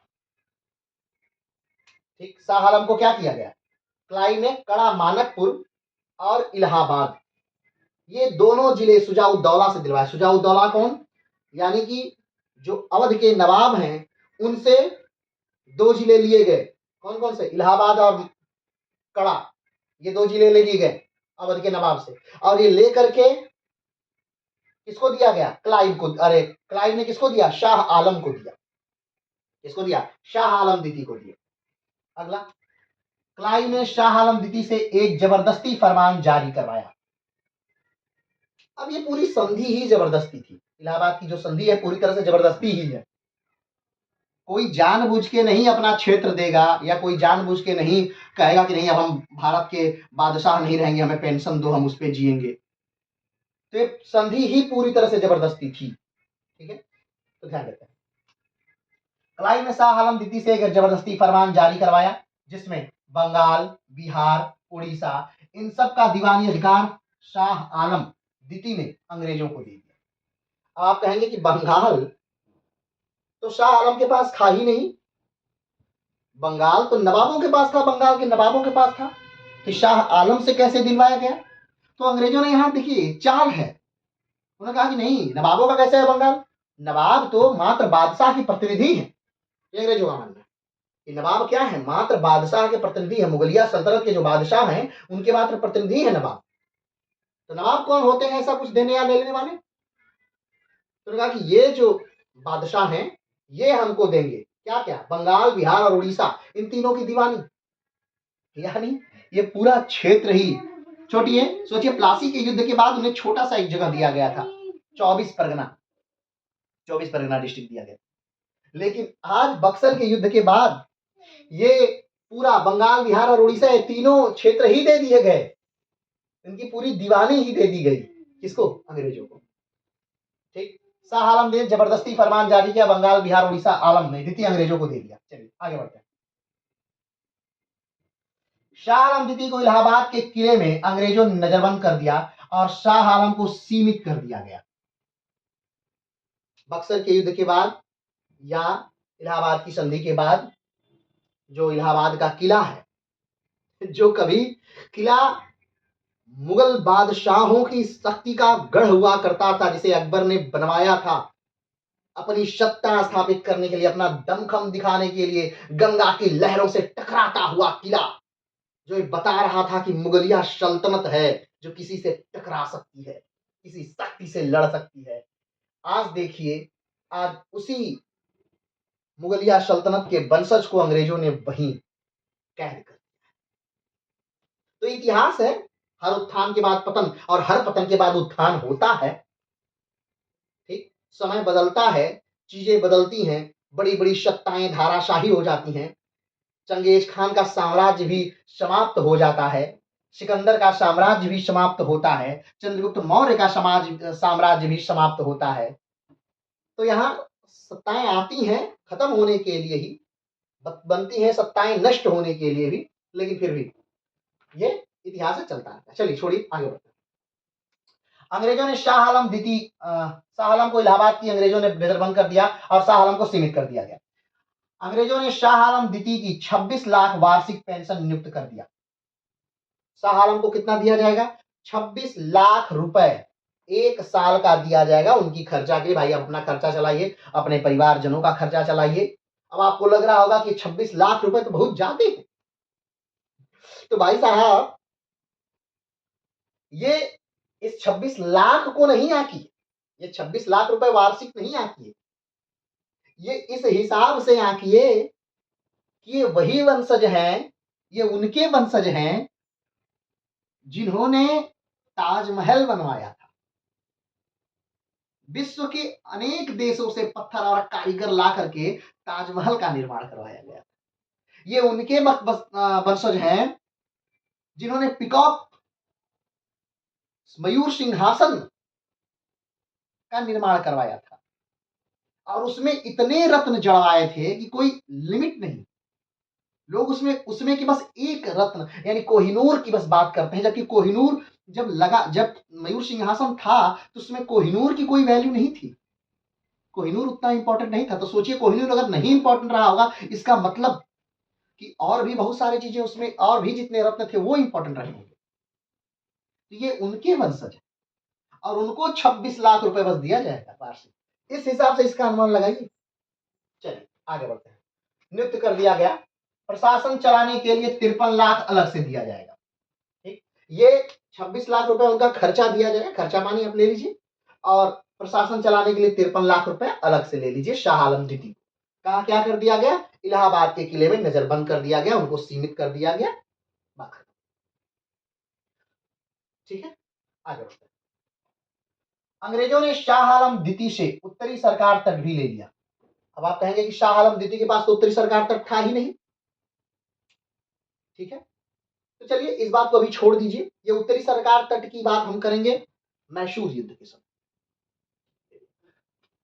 उत्तरी सरकार तट का अर्थ है, आप समझ रहे हैं, उत्तरी सरकार तट का जो आंध्र प्रदेश का तटवर्ती राज्य है। भारत में कुल 9 ऐसे राज्य हैं जिनका जो तट है, यानी जो समुद्र से किनारा बना, 9 ऐसे राज्य। ठीक है, कौन कौन से राज्य हैं? तो गुजरात है, महाराष्ट्र है, गोवा है, गुजरात, महाराष्ट्र, गोवा, कर्नाटक, केरला, तमिलनाडु, आंध्र प्रदेश, उड़ीसा और पश्चिम बंगाल। 9 ऐसे राज्य हैं जो कि समुद्र से किनारा बनाते हैं। सबसे बड़ा तटवर्ती राज्य भारत का गुजरात है, सबसे छोटा तटवर्ती राज्य भारत का गोवा है, और हर तटों का अलग अलग नाम है, कई वीडियो में हम बता चुके हैं। तो आंध्रा का जो तट है इसका नाम उत्तरी सरकार तट है। कमेंट बॉक्स में बताइएगा बाकी तटों का क्या नाम है। चलिए आगे बढ़ते हैं। 1765 में जब मीर जाफर की मृत्यु हो गई, 1765 में मीर जाफर की मृत्यु हो गई थी, याद होगा आपको। 1765 में क्या हो गई, मीर जाफर की मृत्यु हो गई, यानी इलाहाबाद की संधि नहीं हुई थी तो मीर जाफर की मृत्यु हो गई। कौन मीर जाफर? जिसको मीर कासिम को भागने के बाद बंगाल का नवाब बनाया गया था, उस मीर जाफर की मृत्यु हो गई। जिसका पुत्र मीरन ने शुजाउद्दौला की हत्या कर दी थी, उस मीर जाफर की मृत्यु हो गई। उस गद्दार मीर जाफर की मृत्यु हो गई जिसने भारतीय इतिहास में अंग्रेजों को कहीं न कहीं प्रवेश करा दिया। उस मीर जाफर की मृत्यु हो गई। कब मृत्यु हो गई? 1765 में मृत्यु हो गई। तब कंपनी के इरादे बदल चुके थे। ठीक, कंपनी तब तक क्या, कंपनी के इरादे बदल चुके। कठपुतली नवाबों के साथ अपने खराब अनुभवों को देखते हुए क्लाइव ने ऐलान किया कि अब हमें खुद ही नवाब बनाना पड़ेगा। आखिरकार 1765 में मुगल सम्राट ने कंपनी को ही बंगाल प्रांत का दीवान नियुक्त कर दिया। कंपनी को ही क्या कर दिया? किसी कंपनी के एक व्यक्ति को नहीं बंगाल का दीवान नियुक्त किया गया, बल्कि मुगलिया सल्तनत के जो बादशाह हैं उन्होंने कंपनी को ही बंगाल का दीवान नियुक्त कर दिया। यानी अब कंपनी बंगाल को चलाएगी। कंपनी किसको चलाएगी? बंगाल को चलाएगी। अब इसी बंगाल में 10 साल बाद यानी 1764 में युद्ध होता है बक्सर का, और 1774 में इसी बंगाल में भारत का पहला सुप्रीम कोर्ट खोला जाएगा और उसके पहले न्यायाधीश होंगे एलिजा एम्पे। ठीक है, चलिए बात करते हैं, आगे बढ़ते हैं। अंग्रेजों ने शाह आलम द्वितीय से बंगाल का दीवानी अधिकार ले लिया, यानी बंगाल अब गुलाम हो गया। बंगाल का क्या ले लिया गया? दीवानी अधिकार ले लिया गया। अब बंगाल का दीवान कौन? कंपनी। लेकिन फिर भी अभी उनके वंशजों को बनाए हुए हैं, कठपुतली अभी बनाए रखेंगे। ऐसा नहीं कि पूरी तरह से दीवान हटा दिए जाएंगे। अंग्रेज इतने बुद्धिहीन नहीं है, वो जानते हैं कोई चीज का अगर परिवर्तन एकाएक हो जाता है तो उससे जनता बर्दाश्त नहीं कर पाती है और ये सही नहीं है, इसलिए वो अभी नवाब बनाए रखेंगे। आगे बढ़ते। अंग्रेजों ने अवध को एक बफर जोन की तरह रखा। अवध क्या हो गया? एक बफर जोन। ध्यान रखिएगा, आइए इसे थोड़ा सा समझते हैं। अब ध्यान दीजिए।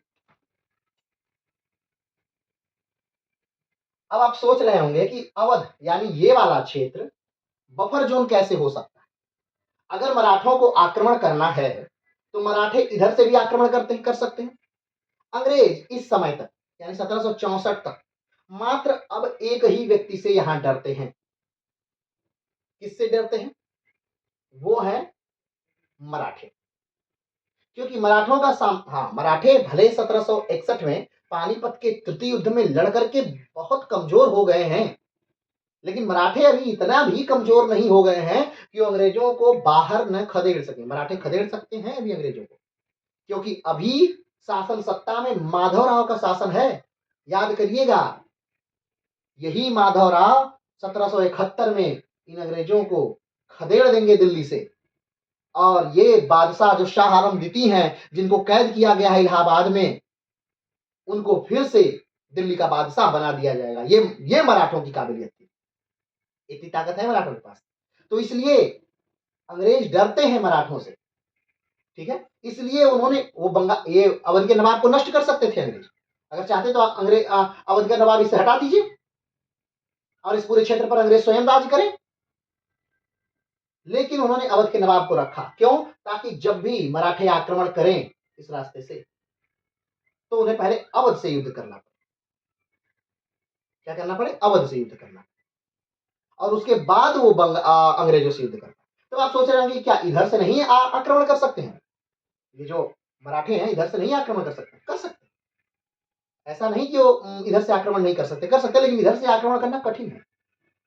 जंगल है, बहुत ज्यादा जंगल है, तो इधर से आक्रमण करना थोड़ा कठिन है, ठीक है। तो इसलिए अवध को उन्होंने बफर जोन रखा कि जब आइए मराठे आक्रमण करिए तो पहले अवध से लड़िए और उसके बाद हमसे लड़िएगा, ठीक है। आगे बढ़ते हैं।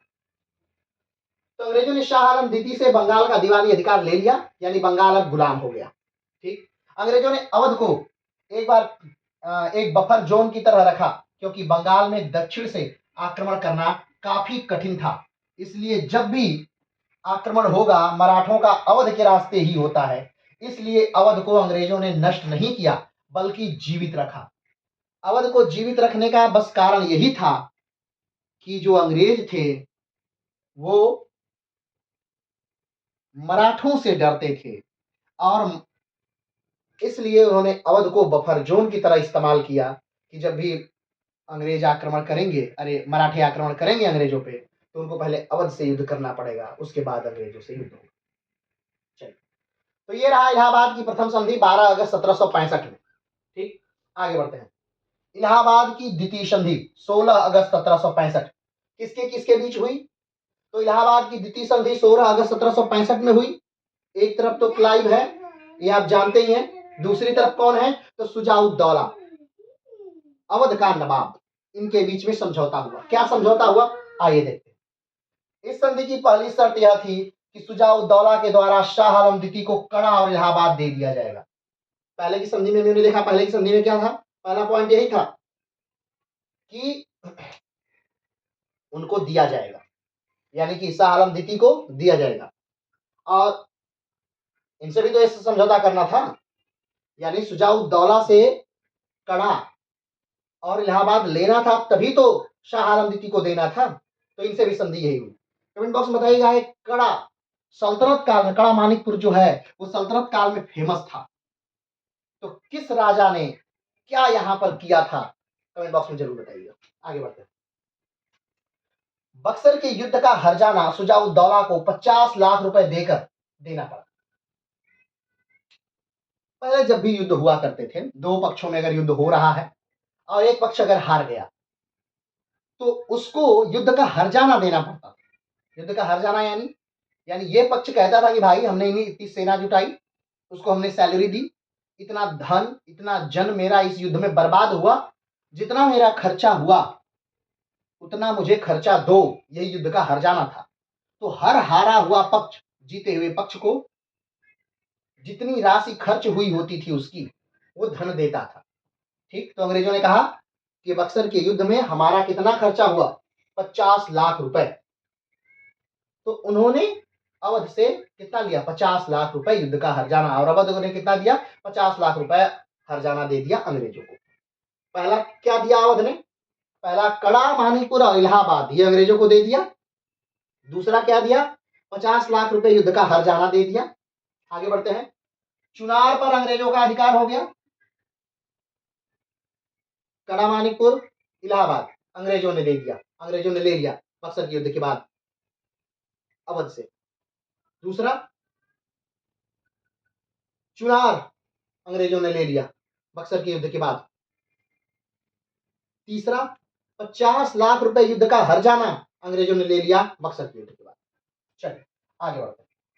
अवध में व्यापार करने के लिए कंपनी को कोई भी कर देने की जरूरत नहीं। ध्यान से देखते जाइए, जो भी घाटा है सिर्फ अवध का ही होगा, जो भी फायदा है वो सिर्फ अंग्रेजों का ही होगा। ये कोई संधि नहीं थी, ये गुंडागर्दी थी, एक तरह से अवध का कॉलर पकड़ करके अंग्रेजों ने कहा सुजाउद्दौला से कि भाई सुजाउद्दौला ये करना है और सुनो नहीं करोगे तो मार दिए जाओगे। सुजाउद्दौला को डर भी था और ये सब कुछ दे करके सुजाउद्दौला पा क्या रहे हैं, मात्र अवध की नवाबी। बस वो नवाब बने रह जाएंगे। इतना सब कुछ देने के बाद बस एक चीज प्लस पॉइंट, एक चीज होगा सुजाउद्दौला की तरफ से कि सुजाउद्दौला अवध के नवाब बने रह जाएंगे बस। चलिए, तो अवध के व्यापार करने के लिए कंपनी कोई अब कर नहीं देगी। ठीक, यानी इलाहाबाद की संधि के बाद अंग्रेज अवध में बिना कर व्यापार कर सकते। आगे बढ़ो। गाजीपुर और बनारस की जागीरदारी सुजाउद्दौला बलवंत सिंह को लौटाएगा।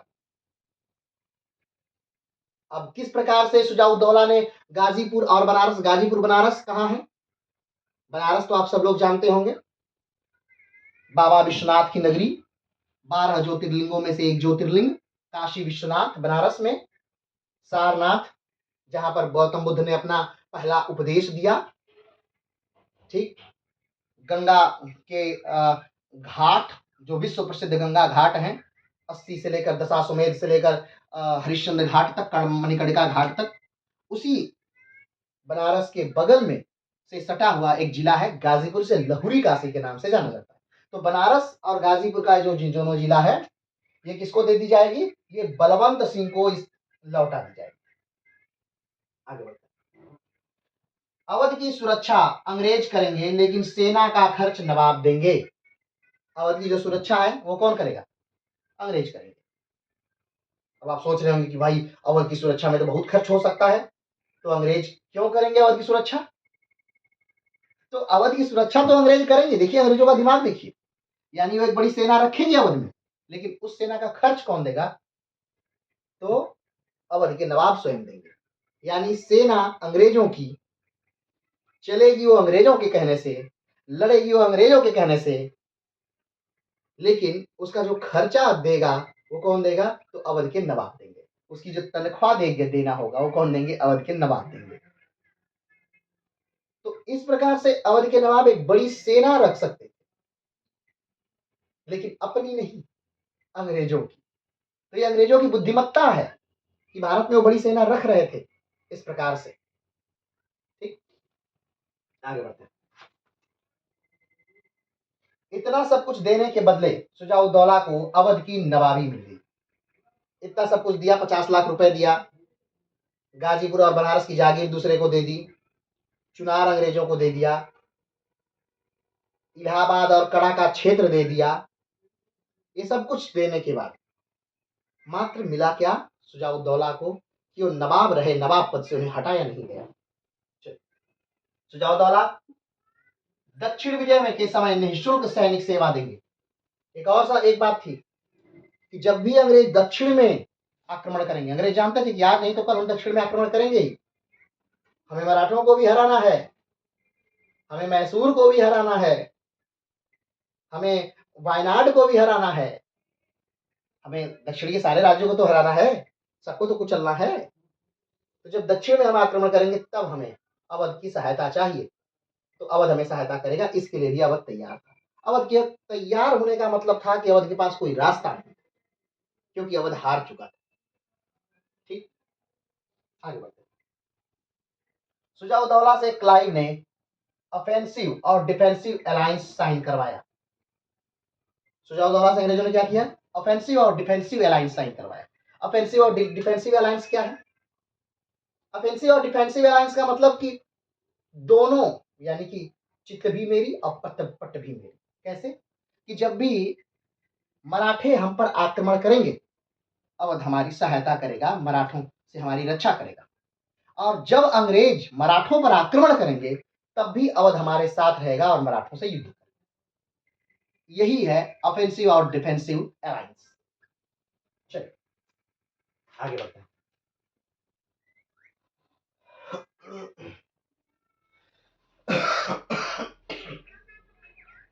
नजीबुद्दौला जो कि मीर जाफर का पुत्र था, 1765 में अपने पिता मीर जाफर के मरने पर नवाब बना। ठीक, नजीबुद्दौला कब बना? 1765 में नवाब बन गया अपने पिता मीर जाफर के मरने पर। लेकिन उस समय वह अल्प वयस्क था। वो क्या है? छोटा है। बच्चा है अभी। नजीब उद्दौला 1765 से 1766 तक मात्र 1 वर्ष ही बंगाल का नवाब रहा। ध्यान रखिए, अल्पवयस्क है। उसके लिए एक व्यक्ति नियुक्त किया गया है, क्योंकि सारा कार्य वही व्यक्ति करेगा। नजीबुद्दौला को कुछ नहीं करना है। लेकिन नजीबुद्दौला जल्दी मर ही जाता है, 1 साल के अंदर ही। अब नजीबुद्दौला मर गया या नजीबुद्दौला को मार दिया गया, जो हुआ रहा। लेकिन फाइनली हुआ क्या? नजीबुद्दौला मर गया। अगला, चूंकि नजीबुद्दौला नवाब बनते समय अलबैस था, इसलिए उसे बहुत सारी चीजों की जानकारी नहीं थी। इसलिए उसके लिए एक संरक्षक नायब खां की नियुक्ति की गई। नजीबुद्दौला नवाब रहेंगे मगर कुछ करेंगे नहीं। इसके बदले इनको 50 लाख रुपए वार्षिक पेंशन मिलेगी। अब ध्यान दीजिएगा, यहां पर उन्होंने इलाहाबाद की प्रथम संधि के अंतर्गत ठीक 26 लाख रुपए वार्षिक दे करके शाह आलम द्वितीय को पेंशन धारक बना दिया, जो कि भारत के बादशाह थे। मुगलिया सल्तनत के एक बादशाह, उनको पेंशन धारक बना दिया। और यहां पर नजीबुद्दौला को यानी मीर जाफर के पुत्र को क्या दे करके? पेंशन दे करके 50 लाख रुपए वार्षिक दे करके यहां पर इनको भी क्या बना दिया? पेंशन धारक बना दिया। 1766 में नजीमुद्दौला की मृत्यु के बाद, नजीमुद्दौला कब मर गए? 1766 में मर गए, ठीक है। नजीमुद्दौला की मृत्यु के बाद बंगाल की नवाबी सैफुद्दौला को मिली। सैफुद्दौला, ठीक है, दौला को मिली। 1766 से 1770 तक बंगाल का नवाब रहा। सैफुद्दौला कब से कब तक रहा? 1766 से 1770 तक बंगाल का नवाब रहा।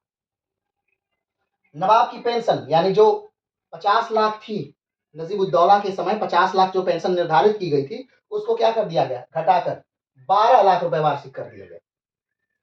यानी देखिए, 1 साल में 1765 में मीर जाफर मर जाता है। 1765 में मीर जाफर के पुत्र नजीबुद्दौला को गद्दी पर बैठा दिया जाता है और नजीबुद्दौला को पेंशन दी जाती है 50 लाख रुपए। एक ही साल में नजीबुद्दौला मर जाता है या मार दिया जाता है, और उसके बाद जो नवाब बनता है बंगाल का, उसे पेंशन दी जाती है मात्र 12 लाख रुपए वार्षिक। सैफुद्दौला के बाद बंगाल का अगला नवाब जो मुबारक उद्दौला था। मुबारक उद्दौला 1770 से 1775 तक नवाब रहा। मुबारक उद्दौला बंगाल का अंतिम नवाब, ठीक है। इसको थोड़ा सा इस प्रकार से समझ लेते हैं।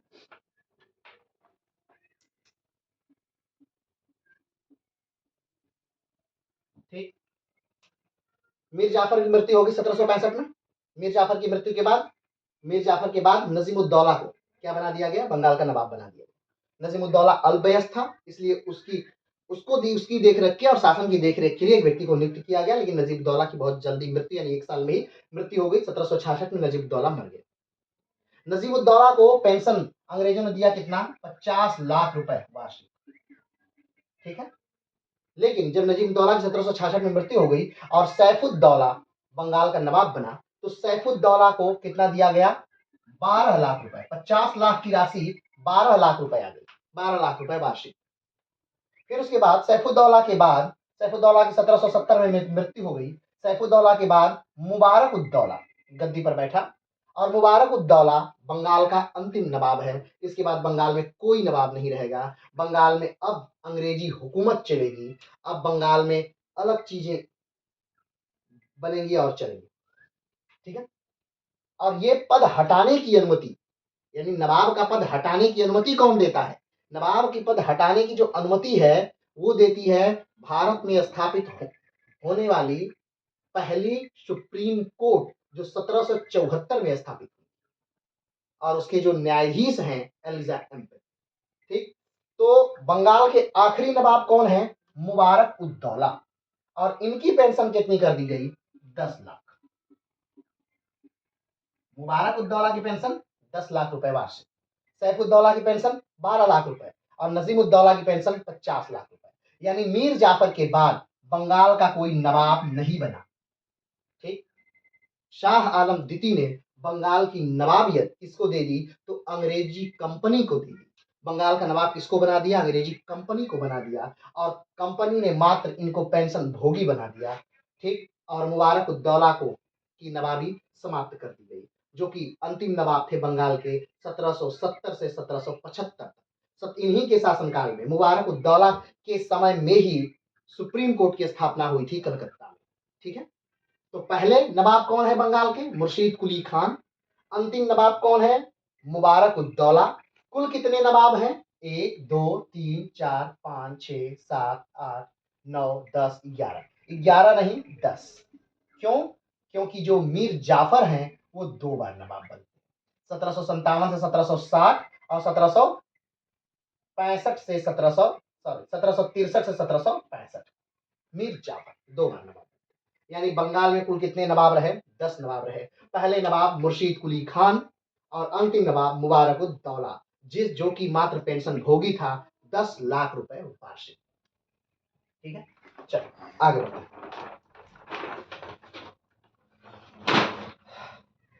कौन नवाबी पद समाप्त करता है? तो वारेन हेस्टिंग आएंगे। अब वारेन हेस्टिंग कौन है, कैसे हैं, ये हम लोग पढ़ेंगे जब अंग्रेजों को हम लोग पढ़ेंगे। तो वारेन हेस्टिंग नवाब पद का क्या कर दिया? समाप्त कर दिया। इसके लिए कलकत्ता सुप्रीम कोर्ट ने अपनी सहमति दी। 1774 में बंगाल के सुप्रीम कोर्ट की स्थापना की गई थी। कलकत्ता सुप्रीम कोर्ट के पहले जज एलिजा एम्फे थे। 1765 से 1772 तक बंगाल में 65 से, ध्यान रखिएगा, जब मीर जाफर की मृत्यु होती है 1765 से 1772 तक बंगाल में द्वैध शासन चलता रहा। अब ये द्वैध शासन क्या है इस वीडियो में हम नहीं बताएंगे। द्वैध शासन का एक अलग से वीडियो लाएंगे जब बंगाल खत्म कर लेंगे, तो द्वैध शासन का अलग से एक छोटा सा वीडियो है, उसे लाएंगे, उसमें हम द्वैध शासन को क्या कर लेंगे, समझ लेंगे। तो द्वैध शासन कब से कब तक चला बंगाल में? मीर जाफर की मृत्यु से लेकर के कब तक? तो 1765 से 1772। ठीक, और कौन द्वैध शासन को खत्म करता है? तो यही वारेन हेस्टिंग ही द्वैध शासन को क्या करते हैं, खत्म करते हैं। हेस्टिंग बंगाल का गवर्नर। चलिए, ये क्लियर होता है। ठीक है, अब अभी थोड़ा सा और है, इन चीजों को और समझ लेते हैं। बक्सर के युद्ध ने प्लासी के अधूरे कार्य को पूरा कर, जो बक्सर का युद्ध था इसमें प्लासी में जो अंग्रेजों का कार्य अधूरा था उसे पूरा कर दिया। प्लासी और बक्सर में एक समानता है या एक अलगावपन है। ये कि जो प्लासी था ये प्रारंभिक युद्ध था अंग्रेजों का। अंग्रेजों ने पहली बार भारत में लड़ करके कुछ हासिल करने का प्रयास किया भारत के शासकों से, और एक पैर रखने का स्थान बना लिया। अगर बक्सर के युद्ध में अंग्रेज हार जाते तो बैक टू पवेलियन हो जाते, यानी हो सकता है भारत से हमेशा हमेशा के लिए अंग्रेज चले जाते। लेकिन बक्सर के युद्ध की जीत ने अंग्रेजों को भारत में हमेशा हमेशा के लिए अस्थायी कर दिया। ठीक, तो क्या समानता थी या क्या अधूरा कार्य पूरा किया था बक्सर के युद्ध में? आइए इस बात को थोड़ा सा समझ लेते हैं। बक्सर का युद्ध परिणामों की दृष्टि से प्लासी के युद्ध से कहीं अधिक निर्णायक और महत्वपूर्ण था। पहली बात तो बक्सर का युद्ध हुआ कब था? तो 22 अक्टूबर 1764 को बक्सर का युद्ध हुआ था। ठीक है, कहाँ हुआ था? बक्सर में। बक्सर कहाँ है? बिहार में। चलिए आगे बढ़ते हैं। प्लासी के युद्ध के बाद कंपनी का आंशिक रूप से बंगाल पर नियंत्रण हुआ क्योंकि नवाब अभी शक्ति में थे। प्लासी का जब युद्ध हुआ, ठीक, उस समय अंग्रेजों का पूर्ण नियंत्रण नहीं हुआ बंगाल। हाँ, आंशिक रूप से नियंत्रण था। क्यों? क्योंकि वो नवाब को बना दिए थे, तो आ सकते थे नवाब के पास और कहते सकते थे कि भाई साहब हमको पैसा दीजिए, हमको धन दीजिए, मांग सकते थे। लेकिन ऐसा नहीं कि आके ले सकते थे, अपने मन से खर्च नहीं कर सकते। उनको इतना अधिकार मिला था कि वो आ सकते थे नवाब के पास, नवाब से मांग सकते थे। ठीक, लेकिन ये अधिकार नहीं था कि वो बनाए, वो जाके पैसा ले ले, वो ये अधिकार नहीं था। तो प्लासी के युद्ध में आंशिक सफलता, बक्सर के युद्ध में पूर्ण सफलता। आगे बढ़ते हैं। बक्सर के युद्ध के बाद कंपनी का बंगाल पर पूर्ण रूप से अधिकार हो गया क्योंकि नवाब को पेंशन भोगी बना दिया गया। बक्सर के युद्ध के बाद क्या हो गया? नवाब को पेंशन भोगी बना दिया गया। 50 लाख रुपए वार्षिक, वो भी मात्र 1 वर्ष तक दिया उन्होंने, उसके बाद 12 लाख रुपए वार्षिक नवाब को मिलेगा। और बंगाल किसके हाथ में? बंगाल को अंग्रेजों के हाथ में दे दिया गया। अब बंगाल का नवाब कौन? तो अंग्रेज। प्लासी के युद्ध के बाद कंपनी को बंगाल में बिना व्यापार करने की अनुमति मिली। प्लासी के युद्ध के बाद, प्लासी का जब युद्ध हो गया उसके बाद कंपनी तो वैसे पहले से ही, फरुखियर के समय से ही बंगाल में एक निश्चित कर देकर व्यापार कर सकती थी, लेकिन प्लासी के युद्ध ने क्या कर दिया, तो अब 1 रुपए भी नहीं देना था प्लासी के युद्ध के बाद। ठीक, प्लासी के युद्ध के बाद अब बिना पैसे के कंपनी व्यापार करती थी। लेकिन बक्सर के युद्ध के बाद अंग्रेजों को बंगाल और अवध में दोनों कोई कर देने की आवश्यकता नहीं है। यानी बक्सर के युद्ध के बाद अंग्रेजों को अब ना ही अवध वाले क्षेत्र, अवध यानी लखनऊ, गोंडा, बहराइच, बलरामपुर, श्रावस्ती, ये सारा क्षेत्र अवध का, अब इस क्षेत्र में भी नहीं अंग्रेजों को देना था व्यापार करने के लिए कोई पैसा, और ना ही अंग्रेजों को देना था बंगाल वाले कोई क्षेत्र में कोई पैसा बक्सर के युद्ध के बाद। ठीक, आगे बढ़ते हैं। बक्सर के युद्ध के बाद अंग्रेजों को बंगाल और अवध दोनों क्षेत्रों में आवश्यकता नहीं थी।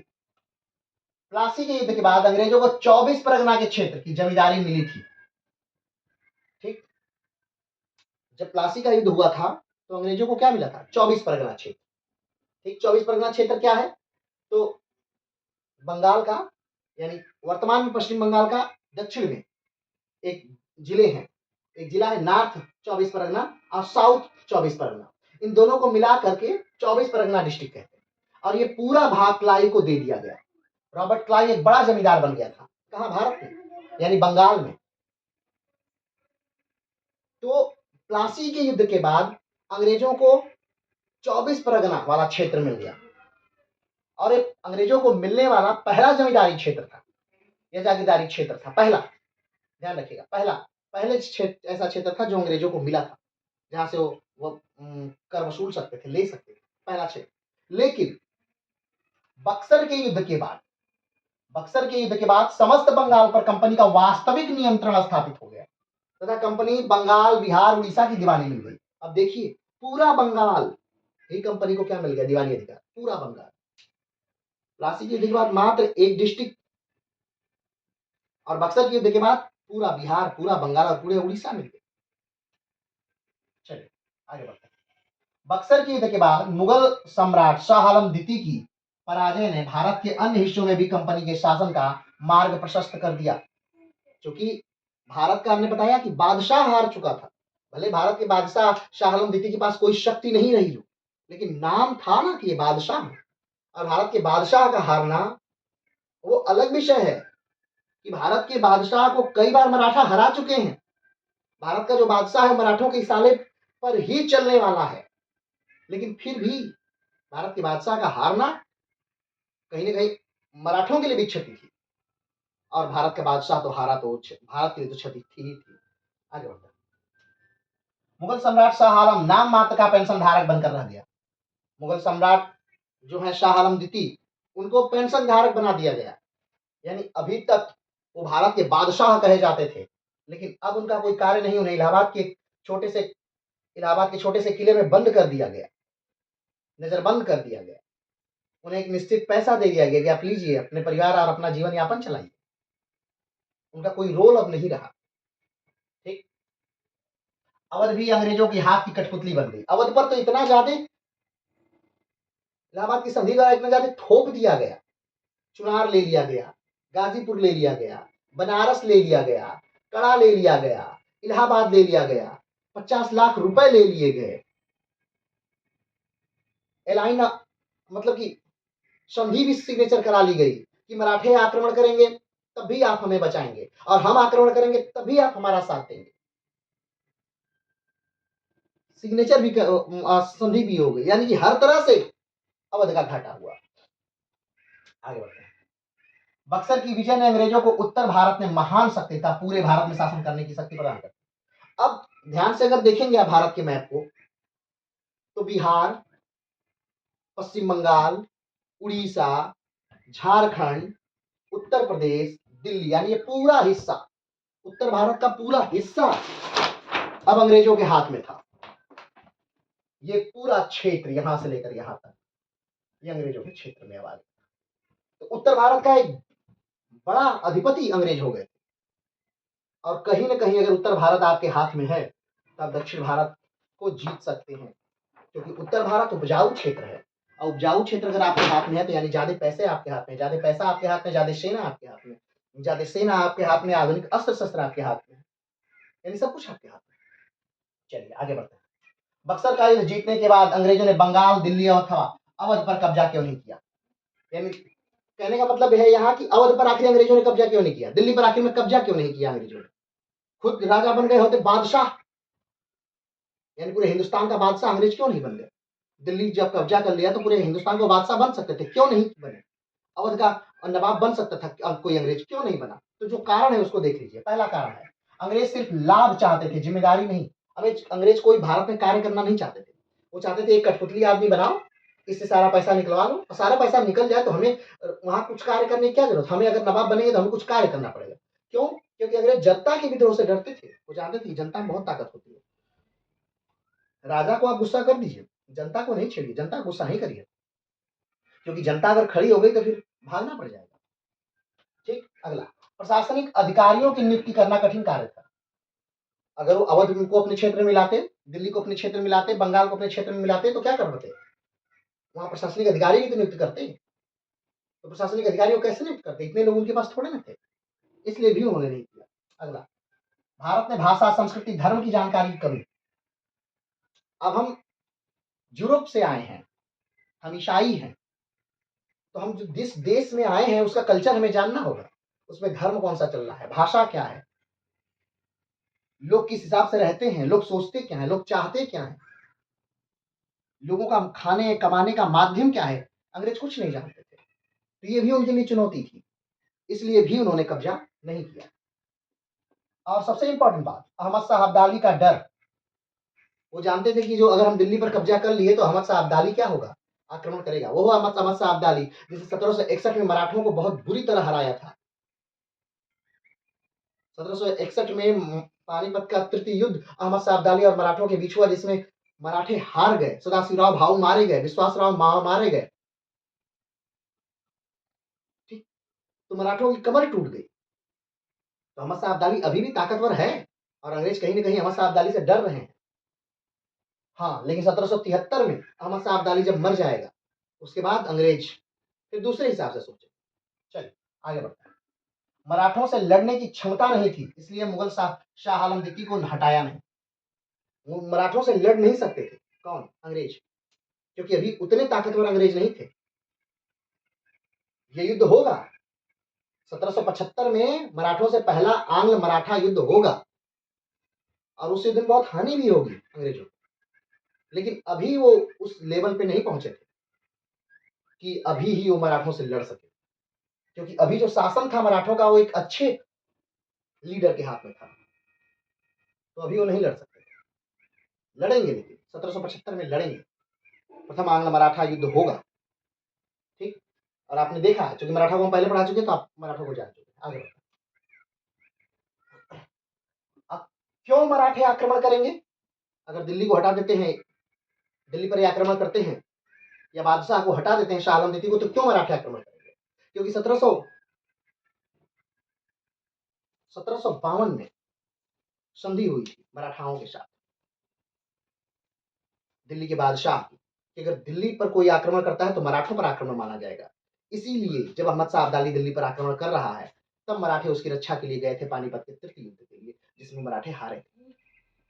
ठीक है, तो ये बातें क्लियर हो गई। आइए अहमद जो शाह आलम द्वितीय हैं, शाह आलम द्वितीय को की एक बार थोड़ी सी संक्षिप्त की देख ली जाए। वैसे हमने शाह आलम द्वितीय को मुगलिया सल्तनत काल में पढ़ा दिया है। तो शाह आलम द्वितीय जो हैं उनको 1760 में गद्दी पर बैठाया जाता है सदाशिवराव भाऊ द्वारा। सदाशिवराव भाऊ कौन है? तो सदाशिवराव भाऊ जो हैं वो चीमाजी अप्पा के लड़के हैं। चीमाजी अप्पा कौन है? तो ये भाई हैं किसके? बाजीराव के भाई। ठीक है, चलिए, तो इनको गद्दी में बैठाया था 1760 में, जब सदाशिवराव भाऊ ने दिल्ली जीता था। जब पानीपत के युद्ध लड़ने गए थे सदाशिवराव भाऊ और दिल्ली को जीत लिया था, उस समय शाह आलम द्वितीय को गद्दी पर बैठा दिया गया था। ठीक, 1764 में शाह आलम द्वितीय क्या कर लिए गए? कैद कर लिए गए अंग्रेजों द्वारा। हार गए 1764 में बक्सर का युद्ध और कैद कर लिए गए। लेकिन 1771 में फिर से मराठा इन्हें छुड़ाएंगे और महादजी सिंधे इन्हें 1771 में दिल्ली का फिर से बादशाह बना देंगे। ठीक है, आगे बढ़ते हैं। 1788 में गुलाम कादिर जो है वो इनकी आंखें फोड़ देगा। बादशाह की, मुगलिया बादशाह की, शाह आलम द्वितीय की आंखें फोड़ देगा। कौन? गुलाम कादिर। अब क्यों आंखें फोड़ा, ये पीछे वीडियो में हो चुका है। फोड़ देगा। 1788 में महादजी शिंदे फिर से आक्रमण करेंगे दिल्ली पर और गुलाम कादिर को मार करके फिर से शाह आलम द्वितीय को, एक अंधे बादशाह को राजा बना देंगे। 1803 में अंग्रेज फिर से दिल्ली पर आक्रमण करेंगे और शाह आलम द्वितीय को मात्र एक एक तरह से कैदी ही समझिए, कैदी बना के रख देंगे। और 1806 में इनकी मृत्यु हो जाएगी। शाह आलम द्वितीय की 1806 में मृत्यु हो जाएगी। तो शाह आलम द्वितीय जो हैं, इन बड़े दुर्भाग्यपूर्ण व्यक्ति हैं। पूरा जीवन ही, कभी आंख फूटता है, कभी कान टूटता है, कभी नाक टूटता है, मतलब पूरा जीवन ही इनका बड़ा संघर्षपूर्ण है। कभी अंग्रेजों से लड़के हार रहे हैं, कभी मराठों से लड़के हार रहे हैं, कभी गुलाम कादिर इनकी आंखें फोड़ दे रहा है। तो बड़ा दुर्भाग्यपूर्ण इनका जीवन रहा है। तो आज हमने बंगाल चैप्टर को क्या कर दिया, समाप्त कर दिया। अब अगर बंगाल से रिलेटेड कोई प्रश्न होगा तो उसे कमेंट बॉक्स में आप पूछ लीजिएगा। अगला जो वीडियो होगा वो बंगाल का अंतिम वीडियो होगा और उसमें मात्र बंगाल से जुड़े हुए जो सन हैं, जो महत्वपूर्ण घटनाएं हैं, उनका एक बार शुरू से लेकर अंत तक जिक्र होगा। ठीक है, तो आज के लिए इतना ही। तब तक के लिए नमस्कार, धन्यवाद।